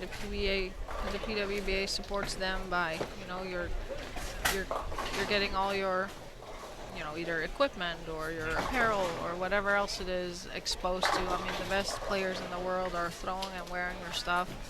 And it takes a lot, obviously, to sponsor and to. It's great that they do. We wouldn't be anywhere without them, really. Same with the regular sponsors. Let's take a look at Danielle. See DMAC. Maybe we have. It's been early though. She was on. I was gonna say it's probably been a while. Yeah, the early portions of our broadcast here this afternoon. But well, that was a long time ago. 10 a.m. seems like an eternity ago at this point. Yes. Verity Crawley, Sandra Gongora, Shelby New over on 23 and 24. They're watching 25 and 26. Olivia Sandham, she bowled very well last week. To get through the PTQ and almost made the top 12. Yeah. Last She week. was really close. She had a really rough start this morning. She actually fell. I think it was the first game, maybe like the second frame, or maybe it was the second game, but it was really early in the game. And she fell, and I said, man, that's going to be a long day for her, because not only does that kind of mess with you physically because you fall, but mentally that's tricky. And if you have to bowl so much and keep up with these girls,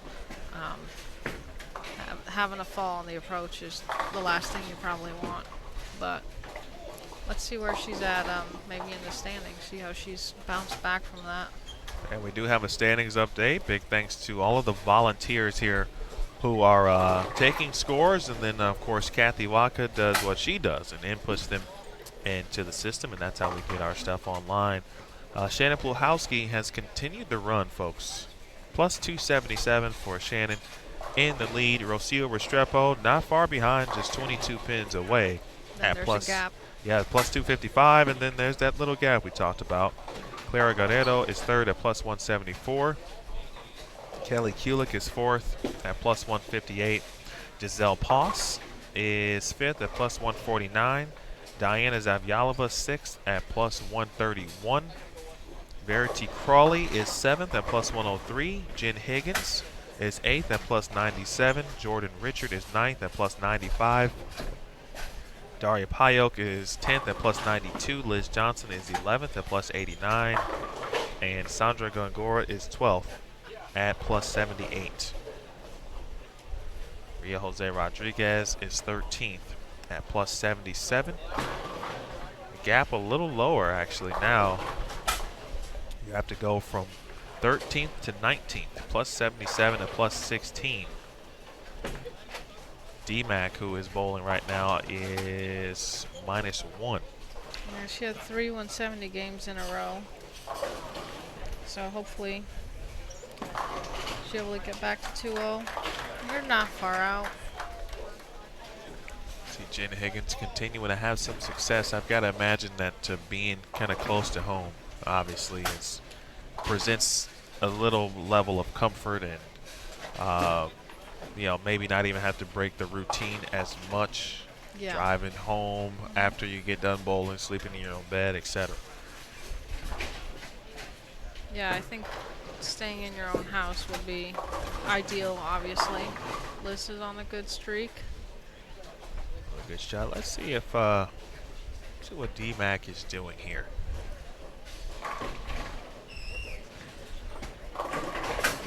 That's a pretty decent shot.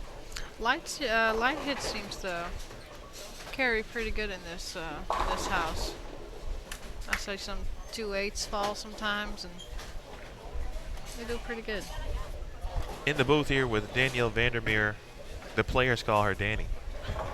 So if you hear that and she's nearby and you're in the area, that might be who they're referring to.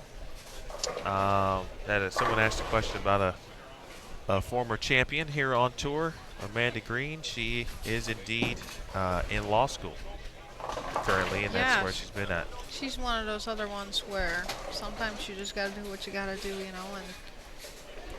I know that if you take a break from school, it's very hard to go back, so I'm sure it wasn't easy for her, but the longevity of law school degree, Absolutely. that's definitely great. I know she's still bowling, but just not on tour. Yeah, I think she started, I want to say maybe last fall, I think. So it would be, if not a year already, pretty close to a year. Do you know how many years she's got? I don't. But I feel that law school can be a little tricky sometimes. So Yeah, sometimes depending on how far you want to go. right. Sometimes it's just a couple years. Sometimes it seems a little longer. Yep. I think depending on what area of law. But I thought that was one of the most amazing things. I mean, and that just kind of goes to show the well-roundedness of players. I mean, you own a pro shop, for example. You run a pro shop. Yeah. We've got nurses. We've got teachers. We've got accountants. We're going to have lawyers. Yep. I mean, that's pretty dope. It really is.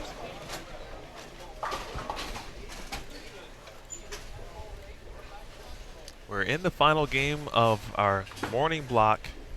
And, well, what we found out today so far seems to be that seems to be a few areas to potentially play on the lane. Obviously depends on the player, what they're comfortable with, etc., and all of those items. There's still some areas that you shouldn't play and that you could get in trouble in. You know, OB, they're still in out of bounds, and you still can get left probably too early. I think your angles do have to be considerably smart as you continue to move left. Would you agree with some of those assessments? Oh, get out of there for a second for Shelby Newton. But would you agree with some of those and add some things to it? Yeah, I think the angles are fairly tight. Whether you're moving all the way left, you're not going to be able to swing it that far right, or you're really just going to, you know, miss the 1-3. And so even if you're moving that far left, you're not getting your ball away from the pocket that much. You can see the Verity here. I mean, her ball was going maybe to 10. Last week she was in the gutter swinging it to like 6, and it would come back. And so this week it's a lot tighter, and yeah, you're moving left because your ball shape is different than from the start, but you're really just keeping it fairly tight, and you're just changing your angle to the pocket mostly. You're not all of a sudden hooking that many more boards. I think Gora's shot too was a great example of that as well. Not much left to right in that shot, but enough variance variance from arrows to breakpoint down lane. Yesterday it seemed to be somewhere around the first rangefinder down there around 8, 9, 10-ish. Yeah. I noticed during the PTQ, and I think it shows a little bit today on this pattern as well, is outside of 7, there's just really not anything going on there. So if you get your ball too far right, it's, I wouldn't say never coming back, but it's not looking good. And that's why a lot of the girls, you know, have 6 or 7 counts on their first shot, just because you might get it a little wide, and where on some other patterns or in other bowling alleys where characteristics are different, it might, you know, kind of wiggle back for an 8 or 9. Not here. Nope. 9-pin for Verity Crawley. That one hurt. I should tell you, Danny, 8 pins give me just like palpation, like chest. Like it just really does something to me. 9 pins generally don't have the same effect. I agree. But that one was a little tougher than some of the 9 pins I'd see the players leave. The ones that hurt is when you know you need a good shot, and you literally like pure it off your hand. You're counting it already, and then pin, doink, like great. Do you have any final questions for Danielle as we watch Liz put together a very good game to end this block here? Yeah, we're gonna have a good lunch if she keeps it up. It's tricky, you know. I'm not obviously complaining at all, but if you're traveling, I mean, obviously I'm watching today and she's bowling, so if she wouldn't have a good day, lunch is obviously not as fun as if you're ending on a high note. And so, 1, you want your friend to bowl well, but 2, it's more fun to hang out with somebody that does well. Last week was fun when she made the show. It was a good time. Well, you guys have been on a roll in that regard. Yeah, she's doing great. Did you bowl in St. Pete? I did not. Okay. No. I did last year. Loved the area. I should have gone this year. As you look ahead a little bit for the rest of like 2018, and then just not tour related, but just your 2018 in general, what do you have like kind of ongoing? Obviously, with the pro shop and everything. But is there anything else you have? Vacation time, maybe you can go I on. have a decent of things amount. I went to school for physical therapy, and I'm taking my board exam in October, and that's kind of a big deal because board exams are a lot. Right. They're a lot to handle, and so I need to really prep for that. So when I get back home, that's going to start. Running the pro shop, obviously, which we're very fortunate is very busy. So work, taking care of my 2 awesome dogs that I miss very dearly right now. And yeah, just bowling. I try to bowl, local stuff, local bigger tournaments, whatever I can kind of drive to, try to keep in it. So a little bit of everything, actually, trying to kind of juggle everything and make it work. Yeah, And board exams, huh? yeah, Wow. and I'm going to Disney the end of November for a week, so that'll be fun. Which one? Florida. Okay. That sounds like a. Right now, what'd you say? November? Yeah, like we're leaving on Thanksgiving Day night. So that would be a good celebratory after you That take would the be board great. exams. Yeah, that would be fantastic. If I passed that would be lovely. 8-10 Sandra. goes. I saw that too. She would be the last person I would think to leave an 8-10. Well, that's the tricky thing. So you just struck, which is great, but you also almost left an 8-10. Right. So do you move or do you not?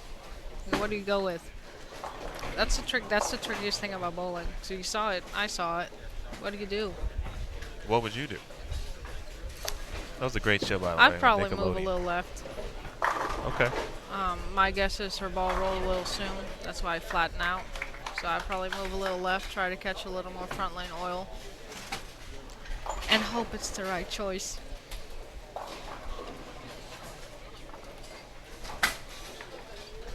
Let's see. 10th frame over in on 27 and 28, so we'll keep it here. To their right, Jen Higgins, Maria Jose Rodriguez, and Chelsea Stevens. So you'll see Jen appear on the right side of your screen, and she rings 10. That's a good shot. Good shot. She She's wanted clean. it. She's clean. 9th frame shot. Cote. She's not going to shoot too well. Well, a lot of 9 spares. Alyssa's got a good opportunity to potentially shoot 260. She's throwing the method that I jinxed her. Don't tell her that because I have to go to lunch with her. But continue your thought on the. She was throwing the method that I maybe threw on a particular show. She won the U.S. Open with There the it method. is. Okay. And I'm fairly sure it's the same one. That's just bad luck. We talk about it sometimes, like if you leave in 7-10 after 5 strikes, how do you feel about it? And if you leave it when you make a change, how do you feel about it? We go back to trying to take the emotion out of it and really looking at it at what happened. I have to imagine, most of the viewers, I imagine, and obviously there are some who are at various levels of the sport. So whether you're at obviously the professional level, you're a tournament player, you enjoy league, you're trying to get better, etc. Whatever it is, the learning how to separate emotion from something in sport is just so hard. It's so hard, and it's actually really funny. I was really bad at it up until I went to Nebraska. I was a horrible person on the lane sometimes. I got mad at myself, not at other people. I was very approachable, but I was so frustrated with myself. And I got over that. I worked pretty hard at it, and I am a much better bowler now because I got over it. But I just picked up golf, and I'm literally the same person when I golf as when I started bowling. I do know golf can make people. It is so frustrating, and oh my goodness. And I recognize the exact same person when I golf as when I started bowling when I was 10. And I don't know, maybe they have a school that I can go to that can knock that out of me, but I need to figure it out because frustrating. It's so frustrating, and they're so similar. Easy swing, you know, less is more. They're Yep. so similar, but my God, my attitude when I golf is exactly as when I started bowling. Maybe the best shot of the day right there for Sandra Gongora. That was That's posted, really good. saw it all the way through. Yes. Impressive shot. Golf is the game that I have been looking to get into myself for a while, and just don't quite have the time. But I learned today from Danny that You learned. you You can make time. Everyone has time, but you got to make It time. takes a man. It's a full round of golf is like 3.5 hours, but it's so nice because it's out. Like I've been bowling since I was 10, and it's always inside. And sometimes it's just really nice to go out and do something, and it's fun. We go golf with friends, but sometimes it's not so fun because I'm not so good at it yet. So I told Kayla, I was like, I need lessons. I feel you. That was my thing. It's like if I want to play golf, I'm like gonna kind of give it 100% basically, and like I would want to get a lesson and make sure, you know, I get off to the best start I can theoretically. I want to see Jody's fill shot here because she did go down to get a bowling ball. This is the last game, but you know, there's never a time to not get some information. I think this is the tournament where I've seen the most fill shots thrown with a different ball. And it's funny because, like, this is the last game. Like, she's not going to use it the next Right. game. So it's really just already trying to find information for the next block. What do you do when you see this shape again? You know, maybe next block it's in game 6. Who knows? 195 for Jody, 174 for Brianna, 233 for Liz Culkin. Here is McEwen on a 4-bagger, and the 10-pin stops the run at 5. I've seen a lot of those. How about Crawley? Just gonna say that didn't really get to that mark. Inside, now it's target down lane. Here is Kovalova. My last question, Danny, would be how many players have you bowled against, like prior when you were, you know, young, like in the Netherlands? Were any players kind of in the area around your country that you got a chance to kind of bowl against at some point, or and then you see them obviously maybe college and obviously here on tour? Yeah, I bowled in college. I bowled against. I mean, like I said, I bowled against Maria a lot. She was at Maryland Eastern Shore the same time as at Nebraska. I actually I'm a little bit older than like Daria and Verity and Diana. I saw Diana quite a bit on the European tour before I moved. But I actually bowled against Steph at like the World Youth Championships in '06, which seems like forever ago. Wow. But she was on the team along with like Amanda Burgoyne. Yep. Now Amanda Vermillion now. Vermillion, yep. Exactly. And so that's kind of more like my age range. I know Birgit very well from Germany. But yeah, I'd say I bowled against quite a bit of people before I tried it out here. I'm not sure I realized you were as old as you now claim to be. I just turned 30. Oh, well. Stop. Stop. When was your birthday? May 14th. Is that just inside the Gemini? No. I had to think about that for a second. I'm a Taurus, I think it is. It's okay. My birthday was June 20th. I just turned 34. So if that makes you feel any better about that whole age thing. I feel old when Liz tells me she is about to turn 25. I'm like, That actually does get me because she just seems like, and because she's been out here since the start of the forever. relaunch, it seems like she's older than she is because of how much time she spent already on tour. Yeah. But that is not the case. And then it gets a little scarier, actually, to think she's not yet 25, and she has kind of Already done so much. right, Like, two-time she just won a titles, U.S. Open. won a major, U.S. Women's Open, Yep. and then now she's feeling again like herself Yeah. on the lanes. Yeah, she's on a great streak. Watch them wrap it up here. There is Sandham, Wichita State Shocker alum. A lot of them. Well, yeah, of course, between, of course, your alma mater. Weber, Nebraska, and Wichita Oh, have quite a bit. out definitely here. have the most on hand. There's a few more when, like when Christina Zerbinski is out and Angie Ramirez, for example. Yes. That Yeah. then creates Maryland the Eastern Shore. Maryland a Eastern lot. Shore trio with Maria Jose Rodriguez. Kayla Bandy, although she competed collegiately for Pikeville, she's now the coach of Maryland Eastern Shore. Small world. So there's that element of it. We talk about that a little bit every week. Football. Oh, wow. Oh, did that just move over? That's not going to pick it up. They have seen Nope. some interesting things.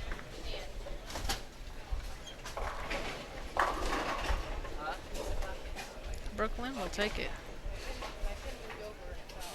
Again, I encourage everyone to go back and listen to what games you start. Game 5. Danielle Vandermeer joined us and has been with us since Game 5.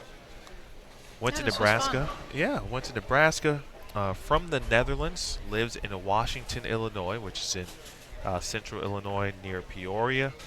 I just moved to Forsyth. Not that it matters, but we just moved. Oh, right. You said to Decatur. Yeah. Right? So Yeah. the the city is same thing. Forsyth, Illinois? Yes. Okay.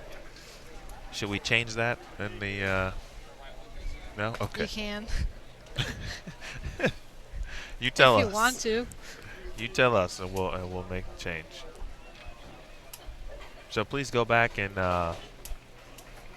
listen to some of the insight and advice and some of the answers to many of your questions. I'm sorry we weren't able to get to them all, but next time she's in the booth, we'll do that again.